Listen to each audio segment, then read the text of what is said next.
എനിക്കും നിങ്ങളെ ശുശ്രൂഷിപ്പാൻ ഒരു അവസരം പരിശുദ്ധാത്മാവ് അനുവദിച്ചതിനായിട്ട് കർത്താവിന് നന്ദി പറയുന്നു.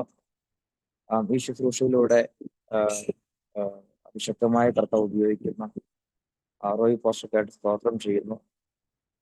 അദ്ദേഹത്തിനെ ഈ മീറ്റിംഗിൽ ക്ഷണിച്ചതിൽ ഞാൻ പ്രത്യേകം നന്ദി പറയുന്നു. ഈ ശുശ്രൂഷകളെ കർത്താവ് ശക്തമായി മാനിക്കട്ടെ. ഇനിയും ഇതിലും വളരെ ശക്തമായി കർത്താവിന്റെ വേല തികയ്ക്കുവാൻ പരിശുദ്ധാത്മാവ് സഹായിക്കട്ടെ എന്ന് ഞാൻ പ്രാർത്ഥിക്കുന്നു. ഈ റോയ് പാസ്റ്ററിലേക്ക് എന്നെ പരിചയപ്പെടുത്തിയ എബി പാസ്റ്റർ ഞാൻ പ്രത്യേക ഈ സമയത്ത് ഓർക്കുന്നു. അദ്ദേഹത്തിനായി ഞാൻ കർത്താവിനെ സ്തുതിക്കുന്നു. ഈ സൂം പ്ലാറ്റ്ഫോമിൽ അങ്ങനെ ശുശ്രൂഷിച്ച് ഒരു പൊതുവെ അങ്ങനെ സൂമിൽ പ്രത്യേകിക്കുന്നത് താല്പര്യക്കുറവുള്ള ഒരാളാണ്. എങ്കിലും എബി പാസ്റ്ററുള്ള സ്നേഹവും പിന്നെ റോയ് പാസ്റ്ററിനെ വിളിച്ച ആ സ്നേഹവും കണക്കിലെടുത്താണ് ഞാൻ ഒരു അവസരം കർത്താവ് തന്ന ഒരു പ്ലാറ്റ്ഫോമായിട്ട് ഞാൻ കണക്കിലെടുത്ത് മാനുഷികമായിട്ടല്ല, ആത്മാവിൽ കർത്താവിൽ ആശ്രയിച്ചാണ് നിങ്ങളെ ശുശ്രൂഷിക്കാൻ ഞാൻ ഈ സൂം പ്ലാറ്റ്ഫോമിൽ ആയിരിക്കുന്നത്. ഇതിന് വളരെ ആത്മാർത്ഥതയോടെ തന്നെ കർത്താവിന്റെ ദാസൻ എനിക്ക് അനുവദിച്ച സമയം അത് വളരെ കൃത്യനിഷ്ഠതയോടെ കൂടെ പാലിച്ച് ഞാൻ നിങ്ങളെ കർത്താവിനെ ഏൽപ്പിച്ച ഒരു ചെറിയ വചനം വളരെ വിശ്വസ്തയോടെ നിങ്ങളിലേക്ക് എത്തിക്കാൻ ഞാൻ കർത്താവിൽ താല്പര്യപ്പെടുകയാണ്. എഫേസ്യർക്ക് എഴുതിയ ലേഖനം ഇതിന്റെ 4-ാം അധ്യായം ഇതിന്റെ 14-15 വാക്യങ്ങൾ. ആരെങ്കിലും ഒരാള് മൈക്രോഫോൺ അൺമ്യൂട്ട് ചെയ്ത് വായിക്കുകയാണെങ്കിൽ അത് വളരെ ഉപകാരമായിരുന്നു. എഫേസ്യർക്ക് എഴുതിയ ലേഖനം 4-ാം അധ്യായം അതിന്റെ 14-15 വാക്യം. അങ്ങനെ നാം ഇനി മനുഷ്യരുടെ ചതിയാലും ഉപായത്താലും തെറ്റിക്കളയുന്ന തന്ത്രങ്ങളിൽ കുടുങ്ങിപ്പോകുവാൻ തക്കവണ്ണം ഉപദേശത്തിന്റെ ഓരോ കാറ്റിനാലും അലഞ്ഞുലയുന്ന ശിശുക്കളായിരിക്കാതെ സ്നേഹത്തിൽ സത്യം സംസാരിച്ചുകൊണ്ട് ക്രിസ്തു എന്ന തലയോളം സകലത്തിനും വളരുവാൻ ഇടയാകും. നമുക്ക് കണ്ണുകൾ അടയ്ക്കാൻ പ്രാർത്ഥിക്കാം. ഞങ്ങളുടെ നല്ല പിതാവേ, നല്ല ലേഖനത്തിനായി സ്തോത്രം, നല്ല വചനത്തിനായി സ്തോത്രം. യുവജനത്തിലൂടെ ഞങ്ങളെ അവിടെ നിന്ന് ശുശ്രൂഷിക്കണമെന്ന് ഞങ്ങൾ ആത്മാർത്ഥതയോട് കർത്താവിനോട് സംസാരിക്കുന്നു, പ്രാർത്ഥിക്കുന്നു. മാനുഷികമാകുന്ന വാക്കുകളല്ല ഇതിനകത്ത് വെളിപ്പെടേണ്ടത്, പൂർണ്ണമായും ദൈവീക വചനം അതിശക്തമായി ഇതിനകത്ത് വെളിപ്പെടട്ടെ എന്ന് ഞാൻ പ്രാർത്ഥിക്കുന്നു പിതാവേ. മാനുഷികമാകുന്ന പൗലോസിന്റെ ഭാഷയിൽ ജ്ഞാനത്തിന്റെ വശീകരണ വാക്കുകളാലല്ല കർത്താവ്, ദൈവത്തിന്റെ വചനം ഇതിനകത്ത് വെളിപ്പെടണമേ എന്ന് ഞങ്ങൾ ആത്മാർത്ഥമായി പ്രാർത്ഥിക്കുന്നു. ദൈവത്തിന്റെ വചനത്തിന് ഇല്ലാത്തതിനുള്ളതുപോലെ വിളിച്ചു വരുത്താൻ കഴിവുണ്ടല്ലോ. ദൈവത്തിന്റെ വചനത്തിന് അസാധ്യമായ യാതൊരു മേഖലകളുമില്ലല്ലോ. ദുഃഖത്തിന്റെ ദൂഷണം പഠിപ്പിക്കുന്നവൻ അസാധ്യമായതൊന്നുമില്ലെന്നാണ് കർത്താവ്. അങ്ങനെയെങ്കിൽ ആ വചനത്തിന്റെ പൂർണ്ണ സ്വാതന്ത്ര്യം എന്നീ സൂം പ്ലാറ്റ്ഫോമിലൂടെ എന്നെ ശ്രദ്ധിക്കുന്ന എല്ലാവരിലേക്കും എത്തട്ടെ എന്ന് ഞാൻ ആത്മാർത്ഥതയോടെ പ്രാർത്ഥിക്കുന്നു. കർത്താവ്, പ്രാർത്ഥന കേട്ടതിനായി സ്തോത്രം, യേശുവിന്റെ നാമത്തിൽ തന്നെ. ഞാനിനി അധികം മുഖവറുകളൊന്നും പറയാതെ തന്നെ ഈ ചിന്തയിലേക്ക് പെട്ടെന്ന് നിങ്ങളെ കൊണ്ടുപോകാനായിട്ട് താല്പര്യപ്പെടുന്നു. അവിടെ പൗലോസ് പറയുന്ന 1-2 വാക്കുകളുണ്ട്, ഞാൻ അതിനെ ഒന്ന് വിശദീകരിക്കാം. ലേഖനങ്ങളിൽ, പുതിയ നിയമത്തിൽ പൗലോസിലൂടെ ലഭ്യമായ ലേഖനങ്ങളിൽ ഏറ്റവും പ്രധാനപ്പെട്ട 2 ലേഖനങ്ങളാണ്. ഒന്ന് എഫേസ്യ ലേഖനവും 2 കൊലോസ്യ ലേഖനം. എഫേസ്യ ലേഖനം എന്ന് പറയുന്നത് ലേഖനങ്ങളുടെ റാണി എന്നാണ് അറിയപ്പെടുന്നത്. ക്യൂൻ ഓഫ് എപ്പിസ്റ്റൽസ് എന്നാണ്, ക്യൂൻ ഓഫ് ലേഖനങ്ങളുടെ റാണിയായിട്ടാണ് എഫേസ്യ ലേഖനത്തെ കാണുന്നത്. ലേഖനങ്ങളുടെ പ്രിൻസ് ആയിട്ട്, രാജകുമാരനായിട്ട് കാണുന്നതാണ് കൊലോസ്യ ലേഖനം എന്ന് പറയുന്നത്. ഇത് രണ്ടും ഈ അടുത്തടുത്ത് കിടക്കുന്നത് കൊണ്ട് തന്നെ നമുക്ക് പഠിക്കാനും വളരെ എളുപ്പമാണ്. നമുക്ക് ഈ പല വാക്യങ്ങളും പല കാര്യങ്ങളും വളരെ സിമിലാരിറ്റി ഉള്ളതായിട്ട് നമുക്ക് ഈ 2 ലേഖനങ്ങൾ പഠിക്കുമ്പോൾ കാണാനായിട്ട് കഴിയും. അതിൽ ഇതിനകത്ത് നമ്മൾ വായിച്ചൊരു തിരുവഴുത്തിനെയും ഞാൻ കൊലോസ്യ ലേഖനത്തിൽ പൗലോസ് പറയുന്ന കുറച്ച് വാക്കുകളെയും ഞാൻ വാക്യങ്ങളിൽ എടുത്തു പറയാൻ ഞാൻ സമയം കണ്ടെത്തുന്നില്ല. നമ്മുടെ മുമ്പിൽ സമയം കുറവാണല്ലോ. ഞാനത് പറയുമ്പോൾ ഉള്ള ഭാഗങ്ങൾ വായിച്ചിട്ടുള്ളവരാണെങ്കിൽ നിങ്ങൾക്ക് പെട്ടെന്ന് കണക്ട് ആകും. എനിക്കറിയാം ഒരു ഉപവാസ പ്രാർത്ഥനയാണ് നിങ്ങളുടെ നിന്നും എക്സ്പെക്ട് ചെയ്യുന്നത്, എന്നിൽ നിന്നും പ്രതീക്ഷിക്കുന്നത് ഒരുപക്ഷെ ഒരു ഡെലിവറൻസ് മെസ്സേജ് ആയിരിക്കാം. പക്ഷെ ഞാൻ നിങ്ങളെ വളരെ ഒരു ചെറിയ വചനത്തിന്റെ പഠനവിധേയമാക്കേണ്ട രീതിയിലുള്ള ഒരു വചനത്തെയാണ് നിങ്ങളിലേക്ക് കൈമാറാനായിട്ട് ഞാൻ ആഗ്രഹിക്കുന്നത്. ഈ എഫേസ്യ ലേഖനത്തിലെ 4-ാം അധ്യായത്തിലെ 15-ാമത്തെ വാക്യത്തിൽ, അവിടെ ആ 14-15 വാക്യത്തിൽ 2 കാര്യങ്ങളുണ്ട്. ഒന്ന്, ഈ ഉപദേശത്തിൽ ശിശുക്കളാകരുത്. രണ്ടാമത്തെ 15-ാമത്തെ വാക്യത്തിൽ പൗലോസ് പറഞ്ഞൊരു പദമുണ്ട്, ക്രിസ്തു എന്ന തലയോളം നിങ്ങൾ വളരണം. നിങ്ങൾ ആ വാക്കിനെ ഒന്ന് കേൾക്കണം. നിങ്ങളെ ക്രിസ്തു എന്ന തലയോളം വളരണം. അതിനു മുമ്പ് പറയുന്നു, നിങ്ങൾ ശിശുക്കളാകരുത്, നിങ്ങൾ എവിടെയാണ് മെച്ചോർഡ് ആകണം. എവിടെ വരെ? ക്രിസ്തു എന്ന തലയോളം വളരുക എന്നുള്ളൊരു ആഴമേറിയ സത്യം പൗലോസ് പറയുകയാണ്. ഇനി ആ വാക്യത്തെ ഒന്ന് ഞാനൊന്ന് വിശദീകരിക്കാം. ക്രിസ്തു എന്ന തലയോളം, ആ വാക്കിൽ തന്നെ അതൊരു ഒരു മെഷർമെന്റ് ആണ്. അതില് ആ ക്രിസ്തു എന്ന തലയോളം തന്നെ നമ്മൾ വളരണമെന്ന് പൗലോസ് ആഗ്രഹിക്കുന്നു. മാനുഷികമായിട്ട് ഞാൻ ഈ വചനം ഇങ്ങനെ ചിന്തിച്ചപ്പോൾ അതിന്റെ മുകളിലേക്ക് വളരാൻ പറ്റുമോ? അപ്പം അതിന്റെ മുകളിലേക്ക് വളരാൻ പറ്റില്ല. വളർച്ചയുടെ ഏറ്റവും എക്സ്ട്രീം ലെവലാണ്, അതിൽ വളർച്ചയുടെ പൂർണ്ണത എന്ന് നമുക്ക് വ്യാഖ്യാനിക്കാൻ പറ്റുന്ന ഏറ്റവും എക്സ്ട്രീം ലെവൽ എന്ന് പറയുന്നത് ക്രിസ്തുവിന്റെ തലയാണ്. പക്ഷെ ബൈബിളിൽ പൗലോസ് നമ്മളോട് പറയുന്നു, നമ്മളും അത്രത്തോളം തന്നെ വളരണമെന്നാണ്. ക്രിസ്തുവിന് എത്രത്തോളം വളർച്ചയുണ്ടോ അത്രത്തോളം തന്നെ നമ്മൾ വളരണമെന്ന് പൗലോസ് ആഗ്രഹിക്കുന്നു. ഇനി ഞാൻ കുറച്ച് കാര്യങ്ങൾ വിശദീകരിക്കും. നിങ്ങൾക്ക് കൂടുതൽ ആ പൗലോസ് ഉദ്ദേശിച്ച വചനത്തിന്റെ അർത്ഥം നിങ്ങൾക്ക് മനസ്സിലാവും. നമ്മൾ എന്തിനാണ് പ്രാർത്ഥിക്കുന്നത്? ഞാൻ ഈ പറയുമ്പോൾ നിങ്ങൾ തന്നെ ഹൃദയത്തിൽ തന്നെ നിങ്ങൾ തന്നെ വിവേചിക്കണം, നിങ്ങൾ തന്നെ ചിന്തിക്കണം. നമ്മൾ എന്തിനാണ് പ്രാർത്ഥിക്കുന്നത്? നമ്മൾ എന്തിനാണ് വചനം വായിക്കുന്നത്? നമ്മളിപ്പോ 40 ദിവസത്തെ ഉപവാസത്തിലാണ്. എന്തിനാണ് ഉപവാസം എടുക്കുന്നത്? ഇതിനകത്തെല്ലാം നമ്മുടെ വിഷയങ്ങൾ പരിഹരിക്കപ്പെടാൻ വേണ്ടിയിട്ടാണോ? നമ്മുടെ കടഭാരം മാറാൻ വേണ്ടിയിട്ടാണോ? നമ്മുടെ പ്രാർത്ഥന വിഷയം നടക്കാൻ വേണ്ടിയിട്ടാണോ? ഇനി അതല്ലെങ്കിൽ നമ്മുടെ വാഗ്ദത്തങ്ങൾ നിവൃത്തീകരിക്കപ്പെടേണ്ടതിന് വേണ്ടിയാണോ? നമ്മുടെ വിഷയങ്ങൾ വിഷയങ്ങളുടെ മറുപടിക്ക് വേണ്ടിയാണെങ്കിൽ സുവിശേഷങ്ങളിൽ യേശു പറയുന്നു, നീ അറയിൽ കടന്ന് നിന്റെ വിഷയങ്ങൾ പിതാവിനോട് പറയുന്നതിന് മുന്നമേ നിന്റെ പിതാവ് അത് അറിഞ്ഞിരിക്കുന്നു. അപ്പൊ വിഷയങ്ങളുടെ പ്രാർത്ഥനയ്ക്ക് വേണ്ടിയാണ് നിങ്ങൾ ഇരിക്കുന്നതെങ്കിൽ നിങ്ങൾ നിങ്ങളുടെ പ്രാർത്ഥന വിഷയം പറയുമ്പോൾ അറിയുന്ന ഒരു കർത്താവല്ല, നിങ്ങളുടെ പ്രാർത്ഥന വിഷയം എന്നതാണെന്ന് പറയുന്നതിന് മുന്നമേ അറിയുന്ന ഒരു കർത്താവുണ്ട്. അത് പറയുമ്പോൾ തന്നെ ചില ഹൃദയത്തിലേക്കുന്ന ഭാരമേറിയ വിഷയങ്ങളെ പരിഹരിക്കാൻ എൻ്റെ ദൈവം ശക്തനാണെന്ന് ഞാൻ ഇതിനകത്ത് ചിലരോട് ഞാൻ ഒരു ദൂത് പോലെ പ്രവചിച്ച് കൈമാറുകയാണ്. എൻ്റെ വിഷയം എത്ര വലുതാണെങ്കിലും അതിനെ പരിഹരിക്കാൻ ശക്തനായ ഒരു ദൈവത്തെയാണ് നമ്മൾ ആരാധിക്കുന്നത്. എന്നെ വീണ്ടും അതിനെ വിശദീകരിക്കാം. അപ്പൊ നമ്മൾ എന്തിനാണ് പ്രാർത്ഥിക്കുന്നത്? നമ്മൾ എന്തിനാണ് ആരാധിക്കുന്നത്? നമ്മൾ എന്തിനാണ് ഈ സഭായോഗത്തിന് പോകുന്നത്? എന്തിനാണ് കൂട്ടായ്മകൾ ആചരിക്കുന്നത്? ഒറ്റ ഉദ്ദേശമേ ഉള്ളൂ. നമുക്ക് ഈ ഭൂമിയിൽ ജീവിക്കുമ്പോൾ ഒരു ഒരു ഒരു പരമപ്രധാനമായ ഉദ്ദേശം നമുക്കുണ്ട്, ഒരു പരമപ്രധാനമായ ദൗത്യം നമുക്കുണ്ട്. അത് വേറൊന്നുമല്ല, ക്രിസ്തു എന്ന തലയോളം വളരുക എന്നുള്ളതാണ്. എന്റെ ഇവിടെ നിങ്ങൾ കേൾക്കുന്നെങ്കിൽ ഹൃദയത്തിൽ നിങ്ങൾ ഈ വചനത്തെ എടുക്കണം. ഡേ ബൈ ഡേ, ഓരോ ദിവസം കഴിയുന്തോറും നമ്മുടെ ക്രിസ്തീയ ജീവിതത്തിൽ ക്രിസ്തു എന്ന തലയോളം ഒരു വളർച്ച ഉണ്ടാകുന്നില്ലെങ്കിൽ ഞാൻ നിങ്ങളെ നോക്കി പറയുന്നു, നിങ്ങളുടെ ക്രിസ്തീയ ജീവിതം പരാജയപ്പെട്ടു. ഇവിടെ ഉണ്ടോ? ഭൗതിക നന്മകളുടെ വിസ്താരമോ അല്ലെങ്കിൽ ഭൗതിക നന്മയുടെ വർധനവോ ഒന്നുമല്ല ക്രിസ്തീയ ജീവിതത്തിൽ നീ മുന്നേറുന്നു എന്നുള്ളതിന്റെ അടയാളം. അതല്ല, ആ റിസൾട്ടുകളല്ല ക്രിസ്തീയ ജീവിതത്തിൽ നീ മുമ്പോട്ട് പോകുന്നു എന്നുള്ളതിന്റെ അർത്ഥം എന്ന് പറയുന്നത് നിനക്കുണ്ടാകുന്ന ഭൗതിക നന്മകളൊന്നുമല്ല. ഓരോ ദിവസം കഴിയുന്തോറും ക്രിസ്തുവിനെ പോലെയായി മാറാൻ നിനക്ക് കഴിയുന്നുണ്ടോ? അവിടെയാണ് നമ്മുടെ ക്രിസ്തീയ ജീവിതം മുമ്പോട്ട് പോകുന്നു എന്നുള്ളതിന്റെ അളവിരിക്കുന്നത്. ഈ ദിവസങ്ങളിൽ കർത്താവേ, ആ ക്രിസ്തുവെന്ന തലയോളം വളരാൻ എന്നെ അവിടുന്ന് സഹായിക്കണമേ എന്ന് പ്രാർത്ഥിക്കണം. ആ കൈകളൊന്ന് ഉയർത്തി പിടിച്ചിരിക്കുന്ന സ്ഥലങ്ങളിൽ നിന്ന് പ്രാർത്ഥിക്കുക, പിതാവേ, ക്രിസ്തുവെന്ന തലയോളം വളരാൻ എന്നെ സഹായിക്കണമേ എന്നൊന്ന് പ്രാർത്ഥിച്ചാൽ. ഹല്ലേലൂയ. ബൈബിളിനകത്ത് ഈ വിശുദ്ധീകരണത്തെ പറ്റി ഒരുപാട് ദൈവ സൃഷ്ടിയാണ് ഈ ഭൂമി മുഴുവൻ, ഓൾ കോസ്മോസ്. ദൈവത്തെ കൂടാതെ ഒന്നും ഈ ഭൂമിയിൽ ഉളവായിട്ടില്ല. പക്ഷെ മനുഷ്യരോട് മാത്രം പറയുന്നൊരു പദമുണ്ട്, നീ വിശുദ്ധനാകണം, നീ വിശുദ്ധനാകണം. എന്താണ് അതിന്റെ കാരണം? അതിന് തന്നെ പൗലോസ് പറയുന്നുണ്ട്, അവൻ വിശുദ്ധനായിരിക്കുന്നത് പോലെ. നമ്മൾ വിശുദ്ധനാകണമെന്ന് കർത്താവ് ആഗ്രഹിക്കുന്നത് പോലും നമ്മുടെ പിതാവാകുന്ന ദൈവം വിശുദ്ധനായത് കൊണ്ടാണ്. എന്റെ കൂടെ നിങ്ങളുണ്ടോ?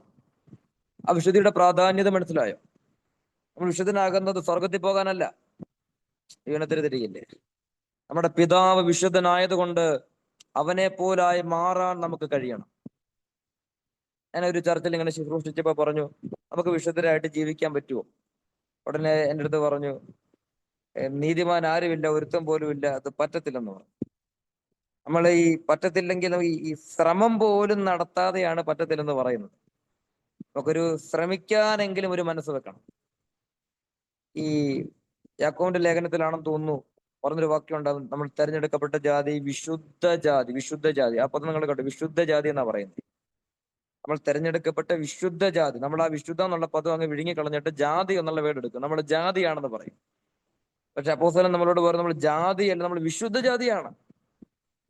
ഈ സത്യം നിങ്ങൾ അറിയുകയും സത്യം നിങ്ങളെ സ്വതന്ത്രരാക്കുകയും ചെയ്യുക എന്നാണ് വചനത്തിന്റെ ഒരു സിസ്റ്റം. നമ്മൾ വിശുദ്ധനാണെന്ന് വിശ്വസിക്കുകയും വിശുദ്ധരായി തുടരാമെന്ന് നമ്മളെ തന്നെ പറയുകയും പഠിപ്പിക്കുകയും ചെയ്യുമ്പോൾ നമുക്ക് അശുദ്ധിയിൽ നിന്ന് വിശുദ്ധരിലേക്ക് ഒരു വളർച്ച സാധ്യമാണ്. നേരെ മറിച്ച് എനിക്ക് വിശുദ്ധനാകാൻ പറ്റില്ല, ഞാൻ ഏഴയാണ്, ഞാൻ പൊടിയാണ്, എന്നെ കൊണ്ട് സാധ്യമല്ല എന്നുള്ള ഒരു പ്രസ്താവന നിങ്ങൾ ഉന്നയിക്കുന്നെങ്കിൽ നിങ്ങൾക്ക് നിശ്ചയമായും ആ വിശുദ്ധിയുടെ വസ്ത്രം അണിയാൻ പറ്റില്ല. നേരെ മറിച്ച് പറയണം, എന്റെ പിതാവ് വിശുദ്ധനായിരിക്കുന്നത് കൊണ്ട് ഞാനും വിശുദ്ധനാണ്. ഇത് പറയുമ്പോൾ തന്നെ നമ്മുടെ നാവിനകത്തുള്ള അശുദ്ധികൾ ഇറങ്ങിപ്പോകും, നമ്മുടെ കണ്ണിനകത്തുള്ള അശുദ്ധികൾ ഇറങ്ങിപ്പോകും, നമ്മുടെ ശരീരത്തിനകത്ത്, നമ്മുടെ ഇമോഷന്റെ അകത്ത്, നമ്മുടെ ഭവനത്തിനകത്ത് ഇരിക്കുന്ന എല്ലാ അശുദ്ധികളും ഇറങ്ങിപ്പോകും. ആ വിശുദ്ധിയിലേക്ക് ഒരു രൂപാന്തരം സംഭവിക്കും. ഈ ദിവസങ്ങളിൽ അങ്ങനത്തെ ചില രൂപാന്തരങ്ങൾ സംഭവിക്കപ്പെടാൻ പോകുകയാണ്. ഞാൻ ഹൃദയം തുറന്ന് അങ്ങനെ തന്നെ വിശ്വസിക്കുന്നു. നമ്മുടെ കണ്ണുകൾ പിശാചിന്റെ ആയുധങ്ങളാകാതെ ദൈവത്തിന്റെ ആയുധമാക്കി മാറ്റുന്ന ഒരു വലിയ ദൈവ പ്രവൃത്തി നിങ്ങളുടെ ലൈഫിൽ സംഭവിക്കപ്പെടാൻ പോകുകയോ. ഹല്ലേലൂയ. ആ കണ്ണുകൾ ദൈവത്തിന്റെ ആയുധമാകട്ടെ, ആ നാവുകൾ ദൈവത്തിന്റെ ആയുധമാകട്ടെ, ആ ചെവികൾ ദൈവത്തിന്റെ ആയുധമാകട്ടെ. നമ്മുടെ ശരീരത്തിന്റെ അവയവങ്ങൾ മുഴുവനും ദൈവത്തിന് ഇറങ്ങി വസിക്കാനും പ്രവർത്തിക്കാനും കഴിയുന്ന ദൈവത്തിന്റെ ആയുധങ്ങളായി മാറട്ടെ എന്ന് ഞാൻ പ്രാർത്ഥിക്കുന്നു. ഹല്ലേലൂയ. റോമലേഖനം 3-ാം അധ്യായത്തിൽ ഒരു വാക്യമുണ്ട്, നിങ്ങൾ ആ വാക്യം വായിച്ചിട്ടുണ്ട്. നമ്മുടെ ശരീരങ്ങളെ നിങ്ങൾ ബുദ്ധിയുള്ള ആരാധനയായി, നിങ്ങളുടെ ശരീരങ്ങളെ ജീവനും വിശുദ്ധിയുമുള്ള, ആ വാക്ക് നിങ്ങൾ കേട്ടോ, ജീവനും വിശുദ്ധിയുമുള്ള യാഗമാക്കി സമർപ്പിക്കണം. എന്താണ് യാഗം? ലേവ്യ പുസ്തകത്തിലാണ് യാഗക്രമങ്ങളെ പറ്റി പറയുന്നത്. ഏകദേശം 7-ലധികം യാഗക്രമങ്ങൾ ഉണ്ടെന്നാണ് ഞാൻ വചനത്തിൽ പഠിച്ചപ്പോൾ എനിക്ക് അറിയാൻ സാധിച്ചത്. എല്ലാ യാഗത്തിനകത്തും പോയി യാഗം കഴിക്കാൻ പോകുന്ന ഒരാൾ യാഗവസ്തുവിനെ കരുതണം. യാഗപീഠത്തിന് മുകളിൽ യാഗവസ്തുവിനെ എടുത്തു വെച്ച്, അപ്പൊ ആടിനെ കൊണ്ടാണ് യാഗം കഴിക്കാൻ പോകുന്നതെങ്കിൽ ആടിനെ എടുത്ത് യാഗപീഠത്തിന്റെ മുകളിൽ വെച്ച് യാഗമാക്കണം. ഈ യാഗക്രമങ്ങൾ, ആ ഭാഗങ്ങൾ നിങ്ങൾ അതിനു മുമ്പ് യാഗം കഴിച്ചു, ഒരുപാട് അബ്രഹാം യാഗം കഴിച്ചു, ഹാബേൽ യാഗം കഴിച്ചു. ഈ യാഗത്തിനകത്തല്ലേ യാഗം കഴിക്കാൻ പോകുന്നയാള് ഒരു യാഗവസ്തുവിനെ കയ്യിൽ കരുതും. പക്ഷെ അബ്രഹാമിന്റെ യാഗം നിങ്ങൾ വായിച്ചിട്ടുണ്ടോ? അവിടെ ഇങ്ങനെ യാഗം കഴിക്കാൻ പോകുന്ന വഴിക്ക് ഇസ്ഹാക്ക് അബ്രഹാമിനോട് ചോദിക്കുകയാണ്, അപ്പൊ യാഗത്തിനുള്ള തീയുണ്ട്, യാഗത്തിനുള്ള വിറകുണ്ട്, അടുത്ത ചോദ്യം, യാഗത്തിനുള്ള മൃഗം എവിടെ? ഈ പോകുന്ന വഴിക്ക് എൻ്റെ ഒരു ഭാവനയാണ്, ഈ ഇസ്ഹാക്കിന്റെ കാര്യം പിടികിട്ടി, യാഗത്തിനുള്ള മൃഗം ഞാൻ തന്നെയാണ്. ചോദിക്കുകയാണ്, യാഗത്തിനുള്ള മൃഗം എവിടെ? ഉടനെ അബ്രഹാമിന്റെ മറുപടി ഇങ്ങനെയാണ്, യാഗമൃഗത്തെ ദൈവം കരുതും. നിങ്ങളെ വാക്ക് കേട്ടോ, യാഗമൃഗത്തെ ദൈവം കരുതും. അതൊരു നിഴലാണ്. ദൈവം കരുതിയ ഒരേ ഒരു യാഗമൃഗമേ ഉള്ളൂ, അത് നമ്മുടെ കർത്താവായ യേശു ക്രിസ്തുവാണ്. ഹല്ലേലൂയ. ആ യാഗം കഴിക്കാൻ പോകുമ്പോൾ അവിടെ ഒരു കാര്യം വളരെ വ്യക്തമാണ്, യാഗം കഴിക്കാൻ പോകുന്നയാള് ഒരു യാഗവസ്തുവിനെ കൊണ്ടുപോകണം. ആ യാഗവസ്തു യാഗപീഠത്തിന് മുകളിൽ യാഗവസ്തു അറുക്കപ്പെടുമ്പോ, ആ യാഗവസ്തുവിൽ നിന്നും രക്തമൊഴുകുമ്പോ, ആ രക്തത്തിന്റെ മുകളിലേക്ക് സ്വർഗത്തിലെ തീ ഇറങ്ങി വരും. ആരാധനയെ പൗലോസ് വിശേഷിപ്പിക്കുന്നത് ഒരു യാഗത്തിന് തുല്യമായിട്ടാണ്. നിങ്ങളുടെ ശരീരങ്ങളെ യാഗമാക്കണം. എന്താ അതിന്റെ അർത്ഥം? യാഗപീഠത്തിന്റെ മുകളിൽ വെച്ച് ഒരു യാഗമൃഗത്തിനെ അറുക്കുന്നതിന് തുല്യമായി അതുപോലെ തന്നെ നമ്മുടെ ശരീരങ്ങളെ യാഗമാക്കണം. നമ്മുടെ ശരീരങ്ങളെ കൊന്നുകളയണം. നമ്മുടെ ശരീരങ്ങളെ കൊന്നുകളയുമ്പോ ആ മരണപ്പെട്ട ശരീരങ്ങളിൽ ദൈവത്തിന്റെ തീ ഇറങ്ങി വരും. എൻ്റെ കൂടെ നിങ്ങൾ കേൾക്കുന്നുണ്ടോ? നമ്മുടെ കണ്ണിനെ കൊന്നു കഴിഞ്ഞാൽ നമ്മുടെ കണ്ണിൽ ദൈവത്തിന്റെ തീ ഇറങ്ങും. നമ്മുടെ നാവിനെ കൊന്നു കഴിഞ്ഞാൽ നമ്മുടെ നാവിൽ ദൈവത്തിന്റെ തീ ഇറങ്ങും. നമ്മുടെ ചിന്തകളെ കൊന്നുകളഞ്ഞാൽ നമ്മുടെ ചിന്തകളിൽ ദൈവത്തിന്റെ തീ ഇറങ്ങും. നമ്മുടെ ശരീരങ്ങളെ യാഗമാക്കണം. ഈ ദിവസങ്ങളിൽ അങ്ങനത്തെ ഒരു വലിയ വിശുദ്ധിയുടെ വസ്ത്രം ചിലരെ കർത്താവ് അണിയിപ്പിക്കാൻ പോകുകയാണ്. എത്രത്തോളം ആഗ്രഹിക്കാൻ ശ്രമിച്ചിട്ടും വീണു പോകുന്നവർ, പരാജയപ്പെട്ടു പോകുന്നവർ എന്നെ കേൾക്കുന്നെങ്കിൽ ഈ ദിവസങ്ങളിൽ അങ്ങനത്തെ ഒരു ശക്തി നിങ്ങളിലേക്ക് കൈമാറുകയാണ്. പരിശുദ്ധാത്മാവ് നിങ്ങളെ സഹായിക്കുകയാണ്. ക്രിസ്തുവിനെ പോലെ ഒരു കണ്ണാടിയിൽ മുഖം പ്രതിബിംബിക്കുന്നത് പോലെ ഒരു രൂപസാദൃശ്യം ഉണ്ടാകാൻ പോകുകയാണ്.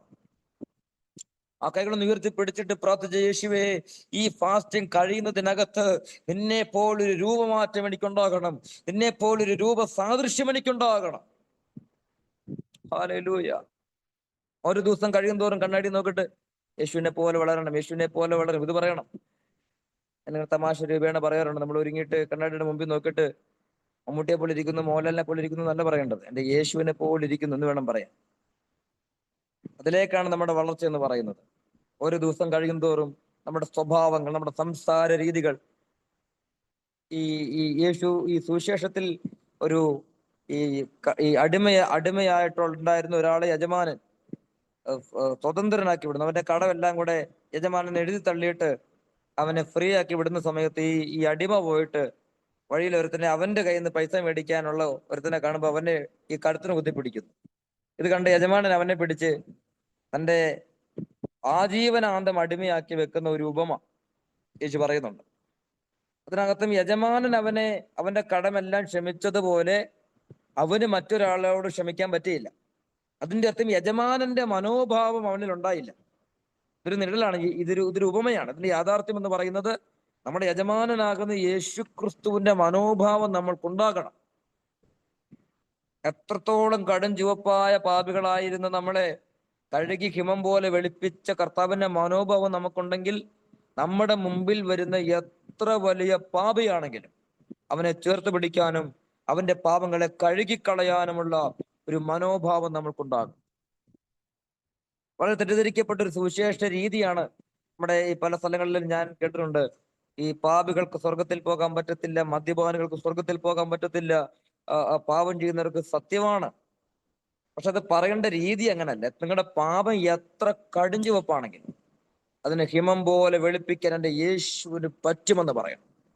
ഇത് കൂടെ ഉണ്ടോ? എൻ്റെ യേശുവിന്റെ രക്തത്താൽ കഴുകപ്പെടാത്ത ഒരു പാപക്കറയുമില്ല. ഈ ഭൂമിയിൽ എത്രത്തോളം വലിയ പാപം നിങ്ങൾ ചെയ്തിട്ട് വന്നാലും എൻ്റെ യേശുവിന്റെ ഒരു തുള്ളി രക്തം അതിനെ പൂർണ്ണമായും കഴുകി ശുദ്ധീകരിച്ച് ഹിമം പോലെ വെളുപ്പിക്കും. ഈ ദിവസങ്ങളിൽ ഭയങ്കര ഗോസ്പലൈസേഷന്റെ ഒരു വലിയ ശുശ്രൂഷകളുടെ പകർച്ച ഇതിനകത്ത് വീഴാൻ പോകുകയാണ്. ഈ ഭയങ്കരമാകുന്ന സുവിശേഷീകരണത്തിന്റെ വിത്തുകൾ ഇതിനകത്ത് വീഴുകയാണ്. വലിയ ഹാർവസ്റ്റുകൾ സംഭവിക്കപ്പെടാൻ പോകുകയാണ്. ഞാൻ അങ്ങനെ തന്നെ വിശ്വസിക്കുന്നു. വലിയ കൊയ്ത്തുകൾ ഉണ്ടാകട്ടെ, വലിയ കൊയ്ത്തുകൾ ഉണ്ടാകട്ടെ, വലിയ സുവിശേഷീകരണത്തിന്റെ കൊയ്ത്തുകൾ ഉണ്ടാകട്ടെ. ഹല്ലേലൂയ. നമുക്കൊരു ക്രിസ്തുവിന്റെ മനോഭാവം തന്നെ നമ്മൾക്കുണ്ടാകാൻ കർത്താവേ അങ്ങനത്തെ ഒരു ഹൃദയം എനിക്ക് തരണമേ എന്ന് പ്രാർത്ഥിക്കണം. ക്രിസ്തുവിന്റെ മനോഭാവം തരണമേ എന്ന് പ്രാർത്ഥിക്കണം. ക്രിസ്തുവിന്റെ മനോഭാവം തരണമേ എന്ന് പ്രാർത്ഥിക്കണം. ഞാനിങ്ങനെ പറയാറുണ്ട്, ഈ പാപിയെ ദൈവം എപ്പോഴും കാണുന്നത്, യേശു എപ്പോഴും കണ്ടത് ഒരു രോഗിയായിട്ടാണ്. രോഗിയെ ട്രീറ്റ്മെന്റ് ചെയ്യുന്ന രീതിയിലാണ് പാപിയെ യേശു ട്രീറ്റ്മെന്റ് ചെയ്യുന്നത്. നമ്മുടെ മുമ്പിൽ ഒരു പാപി വന്നു കഴിഞ്ഞ് നമ്മൾ ഉടനെ എടുത്തിടേണ്ട കോട്ട് എന്ന് പറയുന്നത് ഒരു വക്കീലിന്റെ കോട്ടല്ല ഇടേണ്ടത്. അവനെ ജഡ്ജ് ചെയ്തിട്ട് അവനെ ഈ ജയിലിലേക്ക് തള്ളിവിടുന്ന ഒരു ജഡ്ജിയുടെ കോട്ടല്ല എടുത്ത് അണിയേണ്ടത്. നമ്മളെടുത്ത് അണിയേണ്ട കോട്ട് ഒരു ഡോക്ടറിന്റെ കോട്ടാണ് അണിയേണ്ടത്. അവന്റെ പാപം എത്ര വലുതാണെങ്കിലും അതിന് തക്കതായ ട്രീറ്റ്മെന്റ് കൊടുക്കണം. രോഗമായിട്ട് ഒരാൾ വന്നു കഴിഞ്ഞാൽ അവനെ പിടിച്ച് മോർച്ചറിയിലേക്കല്ല വിടേണ്ടത്. അവന്റെ രോഗത്തിന്റെ കാഠിന്യം അനുസരിച്ച് അതിന് വേണ്ടി ട്രീറ്റ്മെന്റ് കൊടുക്കണം. ഇതിലൂടെ നിങ്ങൾ എന്നെ കേൾക്കുന്നുണ്ടോ? പേഴ്സണൽ ഇവാഞ്ചലിസത്തിന്റെ ഒരു വലിയ, എനിക്ക് എന്റെ സ്പിരിറ്റിൽ അങ്ങനെ ഫീൽ ചെയ്യുന്നു. ഒരു പേഴ്സണൽ ഇവാഞ്ചലിസത്തിന്റെ ഒരു വലിയ ആത്മപകർച്ച ഇപ്പോൾ സംഭവിക്കുകയാണ്. ഹൃദയം തകർന്ന്, മനസ്സ് തകർന്ന്, ആത്മഹത്യ മാത്രം മുമ്പിൽ കാണുന്ന ചിലരെ പണിയാൻ ഒരു വലിയ സുവിശേഷത്തിന്റെ വിത്തുകൾ ഇതിനകത്ത് വീഴുകയാണ്. ഭയങ്കരമാകുന്ന കൗൺസിലിംഗ് അനോയിന്റിങ്ങുകൾ ചിലരുടെ ഇത് അങ്ങനെ തന്നെ വീഴട്ടെ. യേശുവിന്റെ നാമത്തിൽ ഞാൻ അങ്ങനെ തന്നെ ഇവരെ ബ്ലസ് ചെയ്യുന്ന പിതാവേ. ഈ ഹൃദയം തകർന്ന് അനേകരെ പണിയത്തക്ക രീതിയിലുള്ള ഒരു വലിയ ഇവാഞ്ചലിസത്തിന്റെ വിത്ത്, ഒരു വലിയ ഇവാഞ്ചലിസത്തിന്റെ പകർച്ച യേശുവിന്റെ നാമത്തിൽ അങ്ങനെ തന്നെ സംഭവിക്കട്ടെ. ഹല്ലേലൂയ. നമ്മുടെ മുമ്പിൽ വരുന്ന ഒരാൾ നമ്മൾ പണിയപ്പെടാൻ പറ്റുന്നില്ലെങ്കിൽ നമ്മൾ ഈ ഭൂമിയിൽ ഏറ്റവും വലിയ പരാജയപ്പെട്ട മനുഷ്യനാണെന്ന് ഞാൻ പറയും. ഒരാളെങ്കിലും ഒരു ദിവസം പണിയണം. ഒരാളെങ്കിലും ഓരോ ദിവസവും നമ്മൾ ഓരോരുത്തരെ പണിയണം. ഇനി പറഞ്ഞു വന്ന ദൂതന്റെ ഒരു പൂർണ്ണതയിലേക്ക് എത്തിയിട്ട് ഞാൻ പ്രാർത്ഥിക്കാം. അപ്പൊ നമ്മളെ കൊണ്ട് യേശു ആഗ്രഹിക്കുന്ന, പിതാവ് ആഗ്രഹിക്കുന്ന പരമപ്രധാനമായി ഉദ്ദേശ്യം എന്ന് പറയുന്നത് ക്രിസ്തു വന്ന തലയോളം നമ്മൾ വളരണമെന്നുള്ളതാണ്. ഇതിലൊരു കൺക്ലൂഷനിലേക്ക് ഞാൻ വരാം. ഒരു ഹിമാലയ സമാനമായ സബ്ജക്റ്റാണ്. ഞാനിത് എങ്ങനെ നിങ്ങളിലേക്ക് എത്തിക്കുമെന്നുള്ളൊരു ആശങ്ക എനിക്കുണ്ടെങ്കിലും ഞാൻ എന്നാൽ കഴിയാവുന്നത് പോലെ ഞാനിത് വിശദീകരിക്കാം. നിങ്ങൾ എൻ്റെ കൂടെ ചിന്തിക്കണം.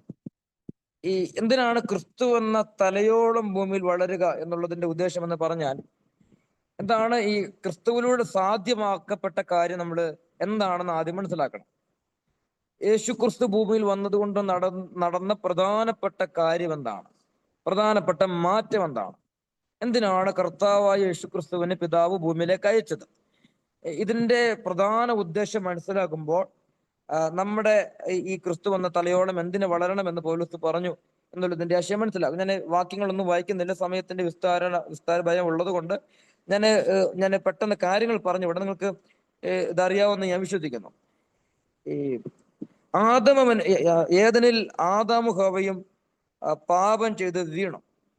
അവർ ദൈവ തേജസ്സിൽ നിന്നും ദൈവസന്നിധിയിൽ നിന്നും വീണു പോയതിനു ശേഷം ആ വീണുപോയ മനുഷ്യനെ യഥാസ്ഥാനപ്പെടുത്തുക എന്നുള്ള ഉദ്ദേശമാണ് യേശു ക്രിസ്തുവിലൂടെ ഈ ഭൂമിയിൽ സംഭവിക്കപ്പെട്ടത്. ഇനി ഈ ആദാം ആരായിരുന്നു? ആദാം വീണുപോയെങ്കിൽ എന്തിനാണ്, എവിടെ നിന്നാണ് ആദാം വീണുപോയത്? തോട്ടത്തിൽ നിന്നും പുറത്താകുകയാണോ, അതോ മറ്റെന്തെങ്കിലും അതിന്റെ ആഴങ്ങളിൽ മറ്റെന്തെങ്കിലും ആദാമിന് സംഭവിച്ചോ? അത് നമ്മളിത് പഠിക്കുമ്പോൾ നമുക്ക് ഉൽപ്പത്തി പുസ്തകത്തിലേക്ക് ഒന്ന് പോയി ഞാൻ അതിനെ ഒന്ന് സ്ക്രിപ്ചർ രൂപേണ ഞാൻ പറയാം.